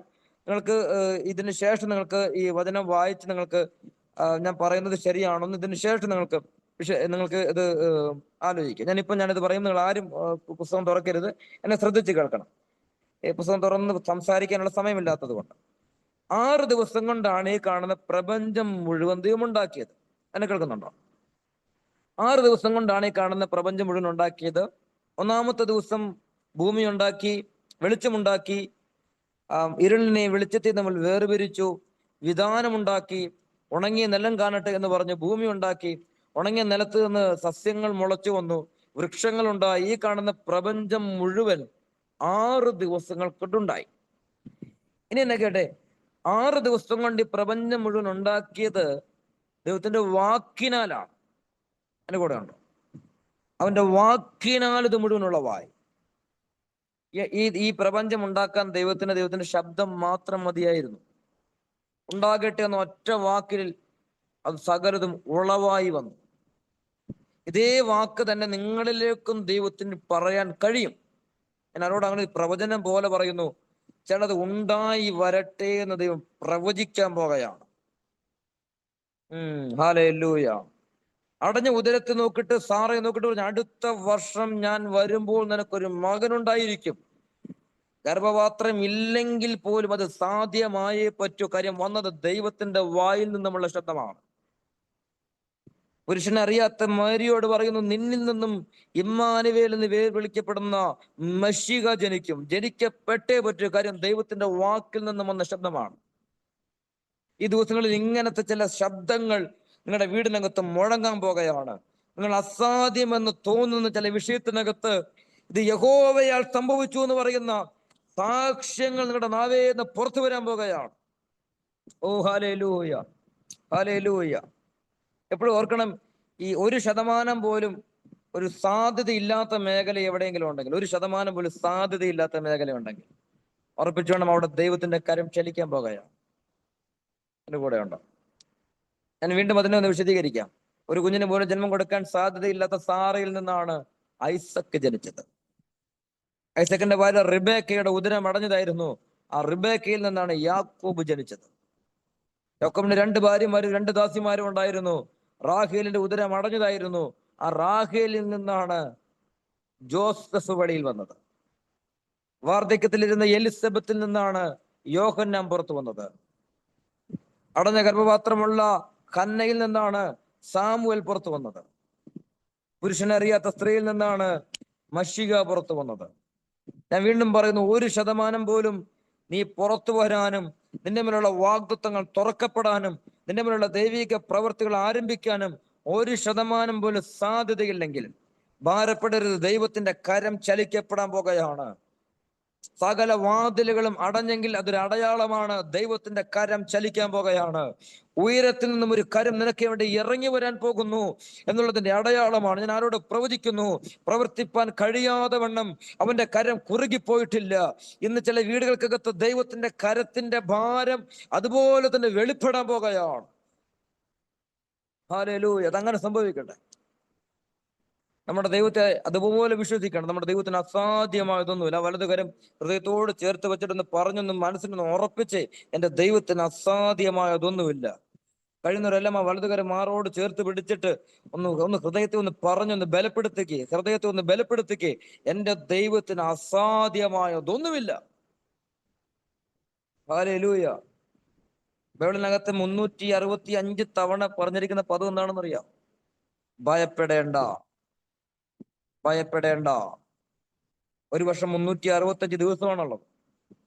രാവിലെ എഴുന്നേൽക്കുമ്പോൾ അതിനകത്ത് ഒരു ഭയപ്പെടാണ്ട് എടുത്തിട്ട് ഒരു ദിവസം എഴുന്നേൽക്കുമ്പോൾ പറയണം ഭയപ്പെടേണ്ട. ഒരു വർഷം ജീവിക്കാനുള്ള വചനം നമ്മുടെ ഈ തിരുവചനത്തിലൂടെ ഒരു വർഷം ജീവിക്കാനുള്ളത് നമുക്ക് തന്നിട്ടുണ്ട്. ഭയപ്പെടേണ്ട. ഞാൻ അവരോട് പ്രവചിക്കും, ഇതൊരു പ്രവചനം പോലെ വീഴുകയാ. ഏതോ ആരോട് ഞാൻ വീണ്ടും വീണ്ടും പറയാം, കർത്താവിന്റെ നാവിൽ അത് ഇങ്ങനെ പറയാൻ പറയുന്നു, ഭയപ്പെടേണ്ട, ഭയപ്പെടേണ്ട. നീ ഇപ്പോൾ ഫേസ് ചെയ്യുന്ന പ്രശ്നം, ആ മല നിന്റെ പുറത്ത് നിന്റെ മീതെ വന്ന് വീഴത്തില്ല. നീ ഭയപ്പെടേണ്ട. നീ മല പോലെ കാണുന്ന വിഷയങ്ങൾ യേശുവിന്റെ നാമത്തിൽ അത് വിട്ടുമാറിപ്പോകട്ടെ. അത് യേശുവിന്റെ നാമത്തിൽ നിലംപരിചാകട്ടെ. ചില വൻ മതിലുകൾ താഴെ വീഴട്ടെ. ചില ചെങ്കടലുകൾ രണ്ടാകട്ടെ. എല്ലാ മരണശക്തികളും അഴിഞ്ഞു പോകട്ടെ. എല്ലാ മരണ ഭയങ്ങളും അഴിഞ്ഞു പോകട്ടെ. യേശുവിന്റെ നാമത്തിൽ ഒരു വലിയ ധൈര്യത്തെ നിങ്ങളിലേക്ക് കൈമാറുകയാണ്. സാമ്പത്തിക വിഷയത്തിനകത്ത് ഭയപ്പെടേണ്ട, ഭയപ്പെടേണ്ട. എന്റെ ദൈവത്തിന്റെ കരം ചലിക്കാൻ പോകുകയാണ്. ദൈവത്തിന്റെ കരം ചലിക്കാൻ പോകുകയാണ്. ഹല്ലേലൂയ. നിങ്ങൾ നിങ്ങളെ തന്നെ ഒന്ന് ശീലിപ്പിച്ചാൽ മതി. ഈ വലിയ വിഷയങ്ങളൊക്കെ നിസ്സാരമായി പോകുന്നത് കാണാൻ പറ്റും. ഹല്ലേലൂയ. ഞാൻ പെട്ടെന്ന് ഈ വിഷയത്തിലേക്ക് ഓടി വന്ന് പ്രാർത്ഥിക്കാം. ഈ 6 ദിവസം കൊണ്ട് ഈ കാണുന്ന പ്രപഞ്ചം മുഴുവൻ ദൈവം ഉണ്ടാക്കിയത് മുഴുവൻ ദൈവത്തിന്റെ വാക്കിനാലുള്ള വാക്ക്. ഇനി എന്നെ ശ്രദ്ധിച്ച് കേൾക്കണം. മനുഷ്യനെ ഉണ്ടാക്കിയത് മാത്രം വാക്കിനാലല്ല. ആകാശത്തിൽ നോക്കിയിട്ട് പർവ്വജാതികളെ വിളിച്ചു വരുത്തിയതുപോലെ മണ്ണിൽ നിന്നും ഈ വൃക്ഷങ്ങൾ മുളച്ചു വരട്ടെ എന്ന് പറഞ്ഞതുപോലെ ഈ സമുദ്രത്തിലേക്ക് നോക്കി ഈ മത്സ്യങ്ങൾ ഉണ്ടാകട്ടെ എന്ന് പറഞ്ഞതുപോലെ ദൈവത്തിലേക്ക് തിരിഞ്ഞു നോക്കിയിട്ട് പറഞ്ഞു, നമുക്കൊരു മനുഷ്യനെ ഉണ്ടാക്കാം. മനുഷ്യൻ വന്നത് ആകാശത്തിൽ നിന്നോ, മനുഷ്യൻ വന്നത് മണ്ണിൽ നിന്നോ, മനുഷ്യൻ വന്നത് വെള്ളത്തിൽ നിന്നോ അല്ല. മനുഷ്യൻ വന്നത് ദൈവത്തിൽ നിന്നാണ്. എന്റെ കൂടെ ഉണ്ടോ? ദൈവത്തിൽ ജനിക്കപ്പെട്ട മനുഷ്യന് മണ്ണിലൊരു രൂപം കൊടുത്തു എന്നുള്ളതാണ് യാഥാർത്ഥ്യം. മണ്ണിൽ നിന്നും മനുഷ്യനെ ഉണ്ടാക്കി എന്നുള്ളതല്ല, ദൈവത്തിന്റെ ഇമേജ് ആയിരുന്ന മനുഷ്യനെ മണ്ണിനകത്തൊരു രൂപമാക്കി വെച്ചു എന്നുള്ളതാണ് യാഥാർത്ഥ്യം. നിങ്ങൾ എന്നെ ഒന്ന് ശ്രദ്ധിച്ചു കേട്ടെ. എങ്ങനെ വെളിച്ചം ഉണ്ടായത്? ശബ്ദത്തിലാണ് വെളിച്ചം ഉണ്ടായത്. ഭൂമി ഉണ്ടായത് എങ്ങനെ? ശബ്ദത്തിലാണ് ഉണ്ടായത്. ഈ പ്രപഞ്ചം മുഴുവൻ ഉണ്ടാക്കിയ ശബ്ദത്തിന്റെ രൂപമാണ് ഞാനും നിങ്ങളും എന്ന് പറയുന്ന മനുഷ്യൻ. എന്റെ കൂടെ ഉണ്ടോ? നമ്മുടെ ആശയങ്ങൾ നിങ്ങൾക്ക് മനസ്സിലാക്കുന്നുണ്ടോ? ഈ കാണുന്ന പ്രപഞ്ചം മുഴുവൻ ഉണ്ടാക്കിയ ദൈവത്തിന്റെ രൂപം അവനാക്കി വെച്ചത് എന്നിലാണ്. എന്റെ കൂടെ ഉണ്ടോ? ഈ പ്രകൃതിക്ക് ദൈവത്തെ കാണണമെങ്കിൽ, സൃഷ്ടാവിനെ കാണണമെങ്കിൽ നമ്മളിൽ ആ ദൈവം വെളിപ്പെടണം. നമ്മളിലൂടെ അല്ലാതെ ഈ പ്രകൃതിക്ക് ദൈവപുത്രന്മാരെ കാണാൻ പറ്റില്ല. അതുകൊണ്ടാണ് റോമലേഖനം 8-ാം അധ്യായത്തിൽ പഠിപ്പിക്കുന്നത്, മനുഷ്യപുത്രന്റെ വെളിപ്പാടിന് വേണ്ടി പ്രകൃതി ഈറ്റുനോവോടെ കാത്തിരിക്കുന്നു. ഒരു പ്രസവ വേദന എടുക്കുകയാണ് മനുഷ്യനെപ്പോൾ യേശുവിനെ പോലെ ക്രിസ്തു എന്ന തലയോളമുള്ള വളർച്ചയിലേക്ക് എത്തുന്നുവോ അത് കാണാൻ ഈ പ്രകൃതി കാത്തിരിക്കുന്നു. ഹല്ലേലൂയ. നമ്മുടെ കടഭാരം മാറാനല്ല, നമുക്ക് വീട് വെക്കാനോ കാർ വെക്കാനോ ശുശ്രൂഷ വളരാനോ വലിയ ചർച്ചിലെ പാസ്റ്റർ, ഇതൊന്നുമല്ല നമ്മുടെ ആത്യന്തിക ഉദ്ദേശം എന്ന് പറയുന്നത്. ആ ക്രിസ്തു എന്ന തലയോളം വളരുക. ഈ പ്രകൃതി അത് ആഗ്രഹിക്കുന്നു, ദൈവം അത് ആഗ്രഹിക്കുന്നു. ക്രിസ്തു എന്ന തലയോളം വളരുക. ഞാൻ കുറച്ച് സൂപ്പർ നാച്ചുറൽ നിങ്ങൾ എങ്ങനെ എടുക്കുമെന്ന് എനിക്കറിയില്ല. ഒറ്റ വാക്കിനാൽ സൂര്യനെ യോശുവ പിടിച്ചു നിർത്തി. ശരിയാണോ അല്ലയോ? ഒരു ഉണക്ക വടി കൊണ്ട് ചെങ്കടലിനെ മോശ രണ്ടാക്കി. ശരിയാണോ അല്ലയോ? യോർദാൻ കാല് വെച്ചപ്പോൾ പിൻവാങ്ങി. ശരിയാണോ അല്ലയോ?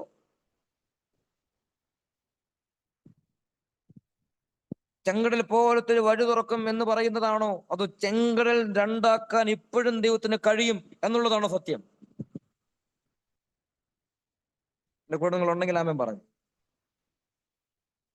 പടകിലൂടെ ഗദരദേശത്തിലേക്ക് പോകുന്ന യേശുവിന്റെ പടകിന് നേരെ കാറ്റും കടലും ആഞ്ഞടിച്ചപ്പോൾ എഴുന്നേറ്റ് നിന്ന് കാറ്റെ അടങ്ങുക, കടലെ ശാന്തമാക്കുക എന്ന് പറഞ്ഞപ്പോൾ അത് അനുസരിച്ചു.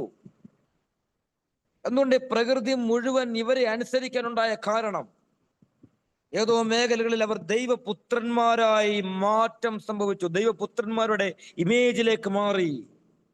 എന്റെ കൂടെ നിങ്ങൾ കേൾക്കുന്നുണ്ടോ? കർത്താവ് നമ്മളോട് പറയുന്നു, ആ ക്രിസ്തു എന്ന തലയോളം വളരുക. ഞാൻ പ്രവചിക്കുന്നു, ആ ഒരു വളർച്ചയുടെ പൂർണ്ണതയിലേക്ക് എത്തുമ്പോൾ പ്രകൃതി നിയമങ്ങൾക്ക് പോലും നിന്റെ കാൽ കീഴെ വന്നിരിക്കാനേ പറ്റൂ. അതിന്റെ മീതെ സഞ്ചരിക്കുന്ന ഒരു പുത്രത്വത്തിന്റെ അധികാരം നിങ്ങളിലേക്ക് എന്റെ യേശു കൈമാറാൻ പോകുകയാണ്. ഹല്ലേലൂയ. എത്ര പേർ അത്ഭുതങ്ങളിൽ വിശ്വസിക്കുന്നു? രോഗശാന്തിയിൽ വിശ്വസിക്കുന്നു? അമർത്യതയിൽ വിശ്വസിക്കുന്നു? നിത്യജീവനിൽ വിശ്വസിക്കുന്നു? ഇത് സാധ്യമാകണമെങ്കിൽ എന്തോ ചെയ്യണം? ക്രിസ്തു എന്ന തലയോളം വളരണം. എന്റെ കൂടെ ഉണ്ടോ? 40 ഫാസ്റ്റിംഗ് കൊണ്ട് സാധ്യമാകുമോ? ഇല്ല. 7 ഫാസ്റ്റിംഗ് കൊണ്ട് സാധ്യമാകുമോ? ഇല്ല. ഒറ്റ ഉദ്ദേശം, യേശു എന്ന തലയോളം വളരുക. In the name of Jesus, യേശുവിന്റെ നാമത്തിൽ സകലതും കാൽക്കീഴയാകും. ആ നാമത്തിന്റെ മേളിൽ മറ്റൊന്നുമില്ല. ഇതിന്റെ യഥാർത്ഥ വചനം പഠിക്കുന്ന ദൈവദാസന്മാർക്കറിയാം, യേശു എന്ന നാമം അതൊരു പേരല്ല, അതൊരു ക്യാരക്ടറാണ്. ആ ക്രൈസ്റ്റ് ക്യാരക്ടറിലേക്ക് നമ്മൾ മാറിക്കഴിഞ്ഞാൽ ഈ ഭൂമിയിലെ സകല നാമങ്ങൾ നമ്മുടെ കാൽ കീഴെയാണെന്നാണ് ഞാൻ പ്രവചിക്കുന്നത്. ഹല്ലേലൂയ. ഞാൻ വിശ്വസിക്കുന്ന ചിലരിലേക്ക് അങ്ങനത്തെ വലിയ പകർച്ചകൾ നിന്ന് വീഴുകയാണ്. നിങ്ങളിലേക്കുള്ള ക്രിസ്തീയ ജീവിതത്തിന്റെ വേഗത വർദ്ധിക്കാൻ പോകുകയാണ്. യേശു എന്ന തലയോളമുള്ള വളർച്ചയുടെ വേഗത വർദ്ധിക്കാൻ പോകുകയാണ്. ഹല്ലേലൂയ. ആ ആദമിൽ ദൈവത്തിന്റെ ഇമേജ് ഉണ്ടായിരുന്നു, ദൈവത്തിന്റെ സാദൃശ്യം ഉണ്ടായിരുന്നു. എന്നാൽ ആദം ദൈവത്തിൽ നിന്ന് മകന്നു പോയപ്പോ ദൈവം ആദമിനോട് പറഞ്ഞു, നീ തോട്ടത്തിൽ നിന്നും പുറത്താക്കി കവിയെ പുറത്താക്കിയിട്ട് പാമ്പിനോട് ശപിച്ചു, സ്ത്രീയുടെ സന്തതി നിന്റെ തലയെ തകർക്കും. അങ്ങനെ ആദമും ഹവ്വയും ഈ തോട്ടത്തിൽ നിന്നും പുറത്തായി. അവർ വീണു. എന്നും വൈകുന്നേരം തോട്ടത്തിലൂടെ നടക്കുന്ന ആദാമിനും ഹവ്വയ്ക്കും പിന്നെ ദൈവത്തെ കാണാൻ പറ്റാതെയായി. ഈ ദൈവത്തെ കാണാൻ പിന്നെ യാഗങ്ങൾ വേണ്ടി വന്നു. അവർ യാഗങ്ങൾ കഴിച്ച് ദൈവത്തെ പ്രസാദിപ്പിക്കാൻ തുടങ്ങി. കാലങ്ങൾ കുറെ മുമ്പോട്ട് പോയപ്പോൾ മോശയുടെ കാലഘട്ടത്തിൽ ഇസ്രായേൽ ജനത്തെ കനാനിലേക്ക് എത്തിച്ചു. യോശുവയുടെ കാലഘട്ടത്തിൽ കനാനിലേക്ക് എത്തിച്ചു. പിന്നെയും വർഷങ്ങൾ മുമ്പോട്ട് പോയി. കാലങ്ങൾ മുമ്പോട്ട് പോയപ്പോൾ ഈ ദൈവത്തിന് ഇറങ്ങി വസിക്കേണ്ടതിന് വേണ്ടി ഒരു പെട്ടകം അവർ പണിതു. എന്റെ കുടുംബങ്ങളുണ്ടോ? പെട്ടകത്തിൽ ഇറങ്ങി വന്ന സാദൃശ്യവും സ്വരൂപവും ആദ്യം മനുഷ്യരിൽ ഉണ്ടായിരുന്നതാണ്. ആദമിലുണ്ടായിരുന്ന ആ ഇമേജ് ആൻഡ് ലൈക്ക്നെസ് പിൽക്കാലങ്ങളിൽ യാഗത്തിൽ ഇറങ്ങി അവസാനം ഇതൊരു യാഗപീഠത്തിന്റെ പുറത്ത്, അതിനും ശേഷം അവർ സമാഗമന കൂടാരത്തിലേക്ക് വന്നു. അതിപരിശുദ്ധ സ്ഥലത്തിലേക്ക് മാത്രം ഇറങ്ങി അത് ചുരുങ്ങപ്പെട്ടു. അപ്പോഴും വർഷത്തിലൊരിക്കൽ, ആണ്ടിലൊരിക്കൽ മാത്രം പുരോഹിതനെ കാണാവുന്ന മഹത്വം ഒരു മനുഷ്യനും കാണാൻ പറ്റിയില്ല. ആ മഹത്വത്തിന് കൊടുക്കാൻ പറ്റുന്ന രൂപം നിർവചിക്കാൻ ആർക്കും പറ്റിയില്ല.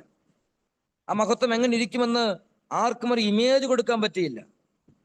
അത് പരിശുദ്ധ സ്ഥലത്ത് ധൂപം കാട്ടുന്ന പുരോഹിതൻ കാണുന്ന ദൈവത്തിന്റെ മഹത്വത്തെ ഒന്ന് നിർവചിക്കാമോ എന്ന് ചോദിച്ചു കഴിഞ്ഞാൽ ആർക്കും അതിന് രൂപം കൊടുക്കാമെന്ന് ചോദിച്ചാൽ ആർക്കും അതിനെ പറ്റില്ല. പക്ഷേ പൗലോസ് ലേഖനത്തിൽ പൗലോസ് പഠിപ്പിക്കുന്ന മഹത്വത്തിന്റെ പ്രത്യാശയായ ക്രിസ്തു നിങ്ങളിൽ ഇരിക്കുന്നു.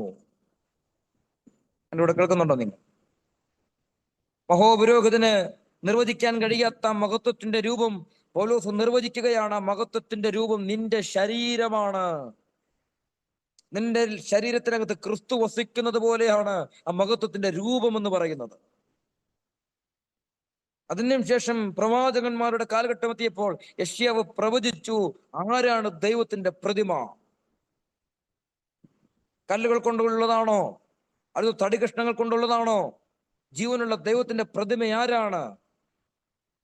യാക്കോബിന് പറയാം എന്റെ ദൈവമെന്ന്, അബ്രഹാമിന് പറയാം എന്റെ ദൈവം, ഇസഹാക്കിന് പറയാം എന്റെ ദൈവം. ഈ ദൈവം പറയും ഞാൻ ഇസഹാക്കിന്റെയും അബ്രഹാമിന്റെയും യാക്കോബിന്റെയും ദൈവം. പക്ഷെ യേശുവിന് മാത്രം പറയാൻ പറ്റുന്ന ഒരു സ്റ്റേറ്റ്മെന്റ് ഉണ്ട്, എന്റെ ദൈവമെന്നല്ല, എന്നെ കണ്ടവൻ എന്റെ പിതാവിനെ കണ്ടിരിക്കുന്നു. യശാവ് ചോദിച്ച ചോദ്യത്തിന്റെ ഉത്തരം എവിടാന്നറിയാമോ? യശാവ് ചോദിക്കണം, ആരാണ് ദൈവത്തിന്റെ പ്രതിമ? ആ ദൈവത്തിന്റെ പ്രതിമയാണ് ഒരു കന്യകയിലൂടെ ജനിച്ച് നമ്മുടെ ഇമ്മാനുവേൽ എന്ന പേരിൽ 33.5 വർഷം ഭൂമിയിൽ ജീവിച്ച് ദൈവത്തിന്റെ പ്രതിമ, ജീവനുള്ള ദൈവത്തിന്റെ പ്രതിമ. ഇത് എങ്ങനെ നിങ്ങളിലേക്ക് വിശദീകരിച്ച് എനിക്ക് പ്രതിപേർക്ക് മനസ്സിലാകുമെന്ന് എനിക്കറിയില്ല. ദൈവത്തെ ആർക്കും ഒരു നാളും കാണാൻ പറ്റാത്തൊരു കാലഘട്ടത്തിൽ, ദൈവത്തിന്റെ ഇമേജ് ആരാണെന്ന് ആർക്കും നിർവചിക്കാൻ പറ്റാത്തൊരു കാലഘട്ടത്തിൽ, ഒരു ഇമേജ് കൊടുക്കാൻ പറ്റാത്തൊരു കാലഘട്ടത്തിൽ യേശു വന്നിട്ട് പറയുകയാണ്, എന്നെ കണ്ടവൻ എന്റെ പിതാവിനെ കണ്ടിരിക്കുന്നു. ഹല്ലേലൂയ. ദൈവത്തെ കാണണമെങ്കിൽ എന്തോ ചെയ്യണം? യേശുവിനെ നോക്കണം. നമ്മൾ വചനം പഠിക്കുമ്പോൾ എപ്പോഴും ഓർക്കണം, ഒരു മൗണ്ടൈൻ ലെവലിൽ വേണം ബൈബിൾ വായിക്കാൻ. അതിന്റെ ഉന്നമനത്തിൽ നിൽക്കേണ്ടത് ക്രൈസ്റ്റ് ആയിരിക്കണം. പഴയ നിയമത്തിൽ നിന്ന് വായിച്ചു വരുമ്പോൾ എവിടെ എത്തണം? ക്രിസ്തുവിലെത്തണം. പുതിയ നിയമത്തിൽ നിന്ന് വായിച്ചു വരുമ്പോൾ എവിടെ എത്തണം? ക്രിസ്തുവിലെത്തണം. ക്രിസ്തുവിലെത്താതെ നിന്റെ വചനം എങ്ങോട്ടെങ്കിലും പോകുന്നെങ്കിൽ നിന്റെ വചന പഠനം തെറ്റാണ് എന്നാണ് അതിന്റെ അർത്ഥം. ക്രിസ്തുവിനേക്കാൾ യേശുവിനേക്കാൾ വലുതായി നീ മോശയെ കാണുന്നെങ്കിൽ, യേശുവിനേക്കാൾ വലുതായി നീ അബ്രഹാമിനെ കാണുന്നെങ്കിൽ, യേശുവിനേക്കാൾ വലുതായി നീ പ്രവാചകന്മാരെ കാണുന്നെങ്കിൽ നിന്റെ വചന പഠനം വളരെ ദുരുപദേശത്തിലേക്കാണ് പോകുന്നത്. യേശു മാത്രമാണ് ദൈവത്തിന്റെ പ്രതിമ. എന്റെ കൂടെ നിങ്ങളുണ്ടോ? ദൈവം ആരാണെന്ന് ചോദിച്ചു കഴിഞ്ഞാൽ പല വാക്കുകളിലൂടെ മോശയ്ക്ക് എഴുതാൻ പറ്റും, പല വാക്കുകളിലൂടെ യശയ്യാവിന് പ്രവചിക്കാൻ പറ്റും, പല വാക്കുകളിലൂടെ തനിക്കുണ്ട അനുഭവങ്ങളിലൂടെ അബ്രഹാമിന് പറയാൻ പറ്റും. പക്ഷെ എന്നെ പോലെ തന്നെ എന്ന് പറയാൻ അത് യേശുവിന് മാത്രമേ പറ്റൂ. ഞാൻ ദൈവ ശബ്ദം കേട്ടെന്ന് പറയാം, ഞാൻ ദൈവത്തെ കണ്ടിട്ടുണ്ടെന്ന് പറയാം, ദൈവന്റെ വീട്ടിൽ വന്നെന്ന് പറയാം, പക്ഷെ എന്നെ പോലെ തന്നെ എന്റെ ദൈവം എന്ന് പറയാൻ അതിന്റെ യേശുവിന് മാത്രമാണ് സാധ്യമാകുക. എന്റെ കൂടെ ഉണ്ടെങ്കിൽ ആ യേശുവിന്റെ കൈകൾ ഉയർത്തി രാമൻ പറഞ്ഞ് ആ ദൈവത്തിന്റെ പ്രതിമയ്ക്കൊരു നന്ദി പറഞ്ഞ്, നമുക്കെന്റെ പിതാവിനെ കാണാൻ ഒരു രൂപം നൽകിയത് അത് യേശുവിലൂടെയാണ് ആ രൂപം ലഭ്യമായത്. ഹല്ലേലൂയ. അതുകൊണ്ടാണ് യേശു പറഞ്ഞത്, ഈ മന്ദിരം പൊളിക്കുക, 3 ദിവസങ്ങൾ കൊണ്ട് ഞാനിത് തിരിച്ചു പണിയും. കാര്യം ഇത് കല്ലുകൾ കൊണ്ടുണ്ടാക്കിയ ഒരു വിഗ്രഹമല്ല, തടി കൊണ്ടുണ്ടാക്കിയ പ്രതിമയല്ല, ഇത് ദൈവത്തിന്റെ സ്വന്തം പ്രതിമയാണ്, ജീവനുള്ള പ്രതിമയാണ്. നീ നശിപ്പിച്ചു കഴിഞ്ഞാൽ 3 ദിവസത്തിന് ശേഷം ഇത് വീണ്ടും ഞാൻ പണിതെടുക്കും. ഹല്ലേലൂയ. എന്റെ മുമ്പിൽ സമയം ഒട്ടുമില്ല, ഞാൻ അവസാനിപ്പിക്കാം, കൺക്ലൂഷനിലേക്ക് വരികയാണ്. ആ യേശുവിലൂടെ മാത്രമാണ് ദൈവത്തിലേക്ക് നമുക്ക് എത്താൻ സാധിക്കുന്നത്. നീ എന്താണ് പ്രതിമ? പ്രതിമ എന്നുള്ളതിന് ഗ്രീക്ക് ചിന്തകർ പറയുന്ന പദം എയ്ക്കോൺ എന്ന പദമാണ്. എയ്ക്കോൺ എന്ന് പറഞ്ഞാൽ ഈ ഒന്നിനെ നമ്മൾ പകർത്തിയെടുക്കുക. എന്റെ കൂടെ ഉണ്ടോ? പകർത്തിയെടുക്കുക. മഹാത്മാഗാന്ധിന്റെ പ്രതിമ കണ്ടിട്ടുള്ളവരുണ്ടോ? സുഭാഷ് ചന്ദ്രബോസിന്റെ ഒക്കെ പ്രതിമ കണ്ടിട്ടുണ്ടോ? മഹാത്മാഗാന്ധി ഇതാണെന്ന് എങ്ങനെ മനസ്സിലായത്? ആരെങ്കിലും മഹാത്മാഗാന്ധി നേരിട്ട് കണ്ടിട്ടുണ്ടോ? ഇല്ല. പക്ഷെ ഈ പ്രതിമ പോലെ തന്നെയാണ്. അതാണ് ഇപ്പൊ ഈ വിഗ്രഹമല്ല, പ്രതിമയാണ്, അതൊരു പകർപ്പാണ്. അതുപോലെ തന്നെയാണ് നമ്മുടെ കയ്യിലിരിക്കുന്ന നോട്ടിനകത്തുള്ള രൂപം കാണുമ്പോൾ അറിയാം ഇത് മഹാത്മാഗാന്ധിയാണ്. നമ്മളത് നേരിട്ട് കണ്ടില്ല, പക്ഷെ ആ നോട്ടിനകത്തുള്ള ഒരു പകർപ്പാണ്, ഇമേജാണ്. അതെങ്ങനാണോ അതുപോലെ തന്നെയാണ് ഒറിജിനൽ ഇമേജ് ഇരിക്കുന്നത്. ഇതുപോലെ തന്നെയാണ് യേശു എന്ന് പറയുന്നത് ദൈവത്തിന്റെ പ്രതിമയാണ്, ഒരു വിസിബിൾ ഇമേജ് ആണ്. എന്റെ യേശുവിൽ ഇല്ലാത്തതൊന്നും എന്റെ ദൈവത്തിലില്ല. എന്റെ യേശുവിലുള്ളതെല്ലാം എന്റെ ദൈവത്തിലുണ്ട്. എന്റെ കൂടെ കൈകൾ ഉയർത്തി രാമൻ പറഞ്ഞ മോശയുടെ ന്യായപ്രമാണം ഒരു വേശ്യ സ്ത്രീയെ കല്ലെറിഞ്ഞ് കൊല്ലാൻ കല്ലുമായി ആ വേശ്യ സ്ത്രീയുടെ പുറകിൽ വരുമ്പോ, നിങ്ങൾ ആ വാക്യം വായിച്ചിട്ടുണ്ടോ? ഒരു വേശ്യ സ്ത്രീയെ കല്ലെറിഞ്ഞ് കൊല്ലാൻ പട്ടണവാതുക്കൽ കൊണ്ടുവരുമ്പോ അവിടെ യേശു നിലത്ത് കുനിഞ്ഞിരുന്ന് എഴുതുന്നു. അതിനെപ്പറ്റി പലരും പല രീതിയിൽ വ്യാഖ്യാനിച്ചിട്ടുണ്ട്. നിലത്ത് കുനിഞ്ഞിരുന്ന് അവരുടെ പേരെഴുതിയെന്നോ എന്തൊക്കെ എഴുതിയെന്നോ എന്തൊക്കെ പറയുന്നുണ്ട്. പക്ഷേ ഞാൻ ഇതിന്റെ ഒരു ട്രാൻസ്ലേഷൻ വായിച്ചപ്പോൾ എനിക്ക് മനസ്സിലായത്, ഈ കല്ലെറിഞ്ഞ് കൊല്ലാൻ വരുമ്പോൾ ഈ വേശ്യാസ്ത്രീ വരുന്നത്, അവളെ കല്ലെറിഞ്ഞ് കൊല്ലാൻ ഇവർ കൊണ്ടുവരുന്നത് പോലും ഹാഫ് നേക്കഡ് ആയിട്ടാണ്, അർദ്ധനഗ്നയായിട്ടാണ് ഇവൾ വരുന്നത്. ആ വരുന്നവർ പോലും ഇവളുടെ നഗ്നത ആസ്വദിച്ചു കൊണ്ടാണ് ഇവളെ കൊല്ലാനായിട്ട് വരുന്നത്. പക്ഷെ ആ സമയത്ത് പോലും യേശു അവളുടെ നഗ്നമായ ശരീരങ്ങളിലേക്ക് നോക്കാതെ നിലത്ത് കുനിഞ്ഞിരുന്ന് എഴുതുകയാണ്. യേശു തിരിഞ്ഞു നോക്കി എന്നുള്ളൊരു അപകർഷതാബോധം പോലും അവളിൽ ഉണ്ടാക്കാതെ യേശു മാറി നിന്ന് എഴുതുകയാണ്. അതുകൊണ്ടാണ് പറഞ്ഞത്, നിങ്ങളിൽ പാപമില്ലാത്തവർ കല്ലെറിയട്ടെ. ആ കല്ലും പിടിച്ചുകൊണ്ട് വരുന്നവർ പോലും എവിടെയൊക്കെയോ ആ സ്ത്രീയുടെ നഗ്നത ആസ്വദിച്ചവരാണ്.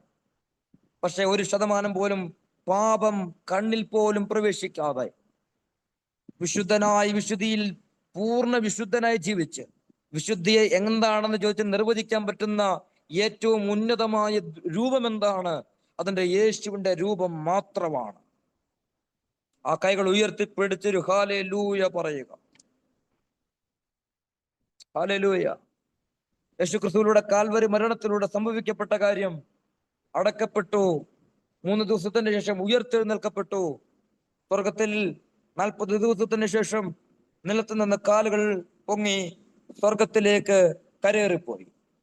അതിനുശേഷം യേശു ഇതിനു മുമ്പ് പറയുകയാണ്, എന്നോട് കേട്ട് പിതാവിന്റെ വാഗ്ദത്തത്തിന് വേണ്ടി നിങ്ങൾ യെരൂശലേമിൽ കാത്തിരിക്കണം. എന്തിനാ കർത്താവ് പരിശുദ്ധാത്മാവിനെ ഞങ്ങൾക്ക് തന്നത്? പ്രസംഗിക്കാനാണോ? വലിയ വലിയ വലിയ ക്രൂസേഡുകൾ സംഘടിപ്പിക്കാനാണോ? ഒരു സൂപ്പർ ഹീറോ പരിവേഷം ലഭിക്കാനാണോ പരിശുദ്ധാത്മാവ് ഞങ്ങൾക്ക് തന്നത്? അതിന് ഉത്തരം പത്രോസ് പറയും, യേശുവിനെ മരിച്ചവരുടെ ഇടയിൽ നിന്ന് ഉയർപ്പിച്ചവന്റെ സെയിം സ്പിരിറ്റ്, അതേ ആത്മാവ് നിങ്ങളിൽ ഇരിക്കുന്നു. യേശുവിൽ ഈ ആത്മാവ് വരുന്നപ്പോൾ എന്താണോ ചെയ്തത്, അത് തന്നെ നമ്മളിൽ ചെയ്യാൻ വേണ്ടിയിട്ടാണ് ഈ ആത്മാവിനെ തന്നത്. എന്റെ കൂടെ നിങ്ങൾ കേൾക്കുന്നുണ്ടോ? ഒന്നുകൂടെ ഞാൻ വിശദീകരിക്കാം. പരിശുദ്ധാത്മാവ് യേശുവിൽ ഇരുന്നപ്പോൾ യേശുവിൽ എന്താണോ ചെയ്തത്, അത് തന്നെ എന്നിലൂടെ ചെയ്തെടുക്കാനാണ് ആ പരിശുദ്ധാത്മാവിനെ എനിക്ക് തന്നത്. യേശുവിൽ പരിശുദ്ധാത്മാവ് ഇരുന്നത് കൊണ്ട് യേശുവിൽ എന്താ ചെയ്തെടുത്തത്? രോഗി സൗഖ്യമായി, ശരിയാണ്. ഡെഡ് ബോഡി ഉയർത്തെഴുന്നിട്ട്, ശരിയാണ്. പക്ഷേ യേശുവിൽ ആ പരിശുദ്ധാത്മാവ് ഇരുന്ന് ചെയ്ത കാര്യം പിതാവിനെ വെളിപ്പെടുത്തി എന്നുള്ളതാണ്. ആ പരിശുദ്ധാത്മാവ് നമ്മളിലേക്ക് വരുമ്പോൾ ആ സെയിം ദൗത്യമാണ് നമ്മൾക്കുള്ളത്. അദൃശ്യനാകുന്ന പിതാവിനെ നമ്മളിലൂടെ വെളിപ്പെടുത്തണം. ഓ ഹല്ലേലൂയ. അതുകൊണ്ടാണ് കൊലോസ്യ ലേഖനമാണെന്ന് തോന്നുന്നു, ലേഖനത്തിൽ പൗലോസ് പറയുന്നു, ഞാൻ ക്രിസ്തുവിനെ അനുകരിച്ചതുപോലെ നിങ്ങൾ എന്നെ അനുകരിക്കുവിൻ, ഫോളോ മീ. ഹല്ലേലൂയ. നമ്മുടെ പട്ടണത്തിൽ, നമ്മുടെ സമൂഹത്തിൽ അദൃശ്യനായ ദൈവത്തെ ഒന്ന് വെളിപ്പെടുത്താവോ? നമ്മുടെ ക്യാരക്ടറിൽ, നമ്മുടെ സ്വഭാവത്തിൽ, നമ്മുടെ ക്രിസ്തീയ ജീവിതത്തിൽ, നമ്മുടെ ജീവിതത്തിന്റെ വിജയം അവിടാണ്. ആ യേശുവിനെ വെളിപ്പെടുത്തുക. എന്നെ കണ്ടവൻ എൻ്റെ പിതാവിനെ കണ്ടിരിക്കുന്ന ഒരു പ്രാഗൽഭ്യം യേശുവിനുള്ളതുപോലെ എനിക്ക് നിങ്ങൾക്കും ഉണ്ടാകട്ടെ എന്ന് ഞാൻ പ്രാർത്ഥിക്കുകയാണ്. ഓരോ ദിവസം കഴിയും തോറും ആ ധൈര്യം കൂടട്ടെ, അത് പറയാനുള്ള പ്രാഗൽഭ്യം വർദ്ധിക്കട്ടെ. എന്നെ കണ്ടവൻ എൻ്റെ പിതാവിനെ കണ്ടിരിക്കുന്നു. എൻ്റെ ദൈവത്തിന്റെ വിശുദ്ധി എന്നിലുണ്ട്, എൻ്റെ ദൈവത്തിന്റെ സ്വഭാവം എന്നിലുണ്ട്, എൻ്റെ ദൈവത്തിന്റെ ക്യാരക്ടർ എന്നിലുണ്ട്. ഇത് പറയത്തക്ക രീതിയിൽ ഒരു വലിയ ക്യാരക്ടറിനകത്ത് പോലും ഒരു വലിയ ചേഞ്ചസ് ഉണ്ടാകട്ടെ. നമ്മുടെ ശരീരത്തിനകത്തുള്ള, നമ്മുടെ ഭൗതിക തലത്തിനകത്തുള്ള, നമ്മുടെ ഇമോഷന്റെ അകത്തുള്ള, എൻ്റെ അകത്തുള്ള ഒരു യുദ്ധമാണ് ക്രിസ്തീയ ജീവിതം എന്ന് പറയുന്നത്. ഇതിന് പുറത്തുള്ള ഭൗതിക കാര്യങ്ങളല്ല, അത് സെക്കൻഡറി ആണ്. ആദ്യമായി എൻ്റെ അകത്തുള്ള ഞാൻ എന്ന വീണുപോയ മനുഷ്യനും എന്നിൽ യഥാസ്ഥാനമാക്കപ്പെട്ട പിതാവിൽ നിന്നും ജനിക്കപ്പെട്ട ക്രിസ്തുവും എൻ്റെ അകത്തുള്ള ആ യുദ്ധമാണ് ക്രിസ്തീയ ജീവിതം. ഞാൻ ജനിക്കപ്പെടുന്നത് ആദാമ്യ ജീനിയോളജിക്കകത്താണ്, വീണപ്പെട്ടവനായിട്ടാണ് ഞാൻ ജനിക്കപ്പെടുന്നത്. പക്ഷെ യേശുവിൽ വിശ്വസിക്കുമ്പോൾ ഞാൻ വീണപ്പെട്ടവനല്ല, പിതാവിൻ്റെ കൂടെ ഇരുത്തപ്പെട്ടവനായിട്ടുള്ള ആ ഒരു രൂപാന്തരമാണ്, ആ ഒരു ഫൈറ്റാണ് ക്രിസ്തീയ ജീവിതം എന്ന് പറയുന്നത്. ഞാൻ ഒന്നും കൂടെ പറയാം, വീണപ്പെട്ട ഞാനും ഉയർത്തെഴുന്നേൽക്കപ്പെട്ട ഞാനും തമ്മിലുള്ള ഒരു യുദ്ധമാണ്, എൻ്റെ അകത്ത് നടക്കുന്ന യുദ്ധമാണ് ക്രിസ്തീയ ജീവിതം എന്ന് പറയുന്നത്. ആ വീണപ്പെട്ടവനിലേക്ക് തിരിച്ചു പോകരുത്. ഉയർത്തെഴുന്നേൽക്കപ്പെട്ടവന്റെ ശക്തി വീണപ്പെട്ടു പോയ എന്നെ കീഴടക്കത്തക്കവണ്ണം ഒരു വലിയ ദൈവശക്തി എന്നിലേക്ക് ദിനം പ്രതി വീഴണമേ എന്ന് പ്രാർത്ഥിക്കണം. അതിനു വേണ്ടി നമ്മളെ സഹായിക്കാനാണ് പരിശുദ്ധാത്മാവിനെ നമുക്ക് തന്നിരിക്കുന്നത്. ഓരോ പ്രാർത്ഥന കഴിയും തോറും, ഓരോ ആരാധന കഴിയും തോറും ആ സ്ട്രെങ്ത് വർദ്ധിപ്പിക്കണം. എന്റെ ജഡത്തെ കൊല്ലാൻ, എന്നിൽ വീണപ്പെട്ട മനുഷ്യനെ ഇല്ലാതാക്കാൻ, എന്നിൽ ലഭ്യമാകുന്ന നിത്യജീവനെ വർദ്ധിപ്പിക്കുവാൻ, ആ എറ്റേണൽ ലൈഫിനെ ആസ്വദിക്കുവാനുള്ള സ്ട്രെങ്ത് ഓരോ മീറ്റിങ്ങിലും, ഓരോ പ്രാർത്ഥനയിലും, ഓരോ ആരാധനയിലും ആർജിച്ചെടുക്കുക എന്നുള്ളതാണ് ഏറ്റവും വലിയ ഉദ്ദേശം എന്ന് പറയുന്നത്. ഞാൻ ആദ്യം ചോദിച്ച ചോദ്യം ഒന്നുകൂടെ ചോദിച്ച് അവസാനിപ്പിക്കാം. എന്തിനാ 40 days ഫാസ്റ്റിംഗ്? എന്തിനാ പ്രാർത്ഥിക്കുന്നേ? എന്തിനാ ആരാധിക്കുന്നേ? അപ്പൊ നിങ്ങൾക്ക് ഉത്തരം കിട്ടി. എന്തിനാണ്? ആ യേശുവിനെ പോലെ മാറണം. ഞാൻ പറഞ്ഞത് മനസ്സിലാകുന്നുണ്ടോ? മറ്റ് ഭൗതിക കാര്യങ്ങളെല്ലാം രണ്ടാമതാണ്. അത് നടന്നാലും നടന്നില്ലെങ്കിലും, എൻ്റെ മക്കളുടെ വിവാഹം നടന്നാലും നടന്നില്ലെങ്കിലും, എൻ്റെ കടഭാരം മാറിയാലും മാറിയില്ലെങ്കിലും, അത് എന്നെ ബാധിക്കുന്ന കാര്യമില്ല. അതല്ല നമ്മുടെ കൺസേൺ എന്ന് പറയുന്നത്. ആ ക്രിസ്തീയ ജീവിതത്തിന്റെ ഈ അവൻ പച്ചയായ ജീവിതത്തിൽ മുമ്പോട്ട് പോകുമ്പോൾ ഓരോ ദിവസം കഴിയും തോറും ആ യേശുവിലേക്കുള്ള ഒരു രൂപാന്തരം, ഡേ ബൈ ഡേ ഉള്ള ഒരു ഗ്രോത്ത്, ഓരോ ദിവസം കഴിയും തോറും ആ ഇമേജിലേക്കുള്ള ഒരു മാറ്റം എനിക്ക് സാധ്യമാക്കി തരണമേ എന്ന് കർത്താവിനോട് പ്രാർത്ഥിക്കും. ഹല്ലേലൂയ. ഞാൻ പ്രദാശങ്ങൾ എത്ര പേർക്ക് കണക്റ്റഡ് ആവുന്നുണ്ട്? ആ യേശുവിനെ പോലായി മാറാൻ എന്നെ സഹായിക്കണമേ. ഒന്നും പ്രാർത്ഥിക്കുക. വലത് കരം ഒന്ന് ഹൃദയത്തോട് ചേർത്ത് പിടിച്ച്, വലത് കരം ഹൃദയത്തോട് ചേർത്ത് പിടിച്ച്, എന്നിട്ട് പറഞ്ഞേ, ആ യേശുവിനെ പോലായി മാറാൻ എന്നെ സഹായിക്കണം. കർത്താവ്, നിന്റെ ഇമേജിനകത്തില്ലാത്ത, നിന്നെ പോലെ ഇല്ലാത്ത എന്തെങ്കിലും എൻ്റെ അകത്തുണ്ടെങ്കിൽ, എൻ്റെ സ്വഭാവത്തിലോ എൻ്റെ രൂപത്തിലോ എൻ്റെ ചിന്താഗതിക്കകത്തോ എവിടെയെങ്കിലും നിന്നിൽ ഇല്ലാത്ത എന്തെങ്കിലും ഉണ്ടെങ്കിൽ യേശുവിന്റെ നാമത്തിൽ അത് എന്നെ വിട്ട് മാറട്ടെ. ഓ ഹല്ലേലൂയ. ഞാൻ ഭൂമിയിലുള്ളതല്ല, ഉയരത്തിലുള്ളത് അത്ര ചിന്തിക്കുന്നത്, ഉയരത്തിലുള്ളത് അത്ര ഞാൻ നനയ്ക്കുന്നത്. അത് മാത്രം എന്നിൽ അവിടെ നിന്ന് നിവർത്തീകരിക്കപ്പെടട്ടെ പിതാവേ. ഒരു നിമിഷം എല്ലാവരും ഒന്ന് അന്യഭാഷ പറഞ്ഞ് പ്രാർത്ഥിക്കാം. നിങ്ങൾ ഇരിക്കുന്ന സ്ഥലത്ത് ഒന്ന് അന്യഭാഷ പറഞ്ഞ് പ്രാർത്ഥിക്കാം. എല്ലാ കണ്ണുകളും അടച്ച് നിങ്ങളുടെ റൂമിനകത്ത് ആ കോൺസെൻട്രേറ്റഡ് ആയ കർത്താവിന്റെ മുഖത്ത് മാത്രം ഒന്ന് നോക്കി ഒന്ന് പ്രാർത്ഥിച്ച്, എന്നെ രൂപാന്തരപ്പെടുത്തണമേ, രൂപാന്തരപ്പെടുത്തണമേ, രൂപാന്തരപ്പെടുത്തണമേ, രൂപാന്തരപ്പെടുത്തണമേ. ക്രിസ്തു എന്ന തലയോണം വളരാൻ അവിടെ നിന്ന് സഹായിക്കണമേ. അവന്റെ പ്രതിമ പോലായി മാറാൻ എന്നെ സഹായിക്കണമേ. അവന്റെ പത്രമായി മാറാൻ എന്നെ സഹായിക്കണമേ. ഒരു കണ്ണാടിയിൽ മുഖം പ്രതിബിംബിക്കുന്നത് പോലെ യേശുവിനെ പോലെ ആയി മാറാൻ എന്നെ സഹായിക്കണമേ. ഒന്ന് പ്രാർത്ഥിച്ചേ. വൈകിട്ട് തുറന്ന് അന്യഭാഷ പറഞ്ഞിരിക്കുന്ന സ്ഥലത്തൊന്ന് പ്രാർത്ഥിച്ചേ. എനിക്ക് കാണാൻ കഴിയുന്നുണ്ട്, നിങ്ങളുടെ റൂമിനകത്ത് ഒരു വലിയ ക്ലൈമറ്റ് ഇപ്പോൾ തുറക്കപ്പെടുകയാണ്. ഒരു മേഘം ഇറങ്ങി വരികയാണ്. പരിശുദ്ധാത്മാവ് നിങ്ങളെ തൊടുകയാണ്. നിങ്ങളുടെ ആത്മമനുഷ്യനെ ബലപ്പെടുത്തുകയാണ്. നിങ്ങളുടെ ചിന്താശക്തികളെ ബലപ്പെടുത്തുകയാണ്. മുറിഞ്ഞ, നമ്മെ തകർക്കപ്പെട്ട, ഉടയപ്പെട്ട ഹൃദയങ്ങളെ എൻ്റെ യേശു ഇപ്പോൾ തന്നെ ബലപ്പെടുത്തുകയാണ്. ചില മുറിവുകളെ അവൻ കെട്ടുന്നു, ഹൃദയത്തിനേറ്റ മുറിവുകളെ അവൻ കെട്ടുന്നു. നിന്റെ ഡിസപ്പോയിന്റ്മെന്റ് സ്പിരിറ്റുകൾ അഴിഞ്ഞു പോകട്ടെ. എല്ലാ ഡിപ്രഷന്റെ സ്പിരിറ്റുകളും അഴിഞ്ഞു പോകട്ടെ യേശുവിന്റെ നാമത്തിൽ. ഞാൻ അങ്ങനെ കാണുന്നു, ചില റൂമിനകത്ത് ദൂതന്മാരാൽ വലിയ വലിയ ദൂതന്മാരുടെ കൂട്ടം ഇറങ്ങി വന്ന് ചിലരെ വളരെയധികം കെട്ടിപ്പിടിച്ചിരിക്കുന്നത് പോലെ ഒരു വലിയ ദൈവിക അനുഭവങ്ങൾ ചില റൂമിനകത്ത് ഇപ്പോൾ ഇറങ്ങി വരികയാണ്. പ്രാർത്ഥിച്ചാട്ടെ, വായ്കൾ തുറന്ന് പ്രാർത്ഥിച്ചാട്ടെ. യേശുവേ, എന്നെ തൊടണമേ, എന്റെ ചിന്തകളെ അവിടെ നിന്ന് നവീകരിക്കണമേ, എന്റെ ഹൃദയത്തെ അവിടെ നിന്ന് നവീകരിക്കണമേ, എന്റെ ചിന്താമണ്ഡലങ്ങളെ അവിടെ നിന്ന് നവീകരിക്കണം, എന്റെ ശരീരത്തെ നവീകരിക്കണമേ. ത്വക്കിനകത്ത് പോലും ഈ മാറ്റം അനുഭവിക്കപ്പെടാൻ പോകുകയാണ്. അവൻ മോശ ജനിച്ചപ്പോഴും ദിവ്യ സൗന്ദര്യമുള്ളവനായിരുന്നു. ജോസഫ് കോമളത്വമുള്ളവനായിരുന്നു. ദാവീദ് പവിഴ നിറമുള്ളവനായിരുന്നു. ആ ദൈവിക സൗന്ദര്യം നിങ്ങളുടെ ത്വക്കിനകത്ത് പോലും റിവീൽ ചെയ്യപ്പെടത്തക്ക രീതിയിൽ യേശുവിന്റെ നാമത്തിൽ എല്ലാ വിരൂപതകളും അഴിഞ്ഞു മാറട്ടെ. യേശുവിന്റെ നാമത്തിൽ ദൈവിക സൗന്ദര്യത്താൽ ഇവർ കവർ ചെയ്യപ്പെടട്ടെ പിതാവേ. കർത്താവേ, ഈ സൂം പ്ലാറ്റ്ഫോമിലൂടെ എന്നെ കേൾക്കുന്ന എല്ലാ ദൈവമക്കളെയും, കർത്താവേ, എന്റെ പ്രായത്തിന് മുതിർന്ന മാതാപിതാക്കൾ ഇതിനകത്തുണ്ട്, കർത്താവിന്റെ സഹോദരങ്ങൾ ഇതിനകത്തുണ്ട്, കൊച്ചുകുട്ടികൾ ഇതിനകത്തുണ്ടാവാം, ദേവദാസന്മാർ ഇതിനകത്തുണ്ടാവാം, ശുശ്രൂഷകന്മാർ ഇതിനകത്തുണ്ടാകും. എന്നെക്കാൾ മുമ്പ് കർത്താവിന്റെ വേലയിൽ അധ്വാനിക്കുന്ന സീനിയർ പാസ്റ്റേഴ്സ് ഇതിനകത്തുണ്ടാകും. എല്ലാവരും ഒരുപോലെ ബഹുമാനിച്ചുകൊണ്ട് ഹൃദയം തുറന്ന് മനസ്സ് തുറന്ന് എന്നിൽ ഏൽപ്പിക്കപ്പെട്ട വചനത്തിന്റെ അടിസ്ഥാനത്തിൽ ഈ ജനത്തെ ഞാൻ ആത്മാർത്ഥമായി അനുഗ്രഹിച്ചു പ്രാർത്ഥിക്കുന്നു. സ്വഭാവങ്ങളിലും ക്യാരക്ടറുകളിലും പിതാവേ നീ ആഗ്രഹിക്കുന്ന മാറ്റം എന്നിലടക്കം കർത്താവ് ഞാൻ എന്നോട് കൂടെ പ്രാർത്ഥിക്കുന്നു. കർത്താവെ അവിടുന്ന് സഹായിക്കണമേ, അവിടുന്ന് ഒരു മാറ്റം കർത്താവ് നൽകണമേ എന്ന് ഞാൻ പ്രാർത്ഥിക്കുന്നു. പിതാവിന്റെയും പുത്രന്റെയും പരിശുദ്ധാത്മാവിന്റെയും നാമത്തിൽ ഈ ജനത്തെ ഞാൻ അവിടുന്ന് ഹൃദയം തുറന്ന് മനസ്സ് തുറന്ന് അനുഗ്രഹിച്ച് പ്രാർത്ഥിക്കുന്നു. അത്ഭുതമാകട്ടെ യേശുവിന്റെ നാമത്തിൽ തന്നെ. ആമേൻ, ആമേൻ, ആമേൻ. കർത്താവ് ധാരാളം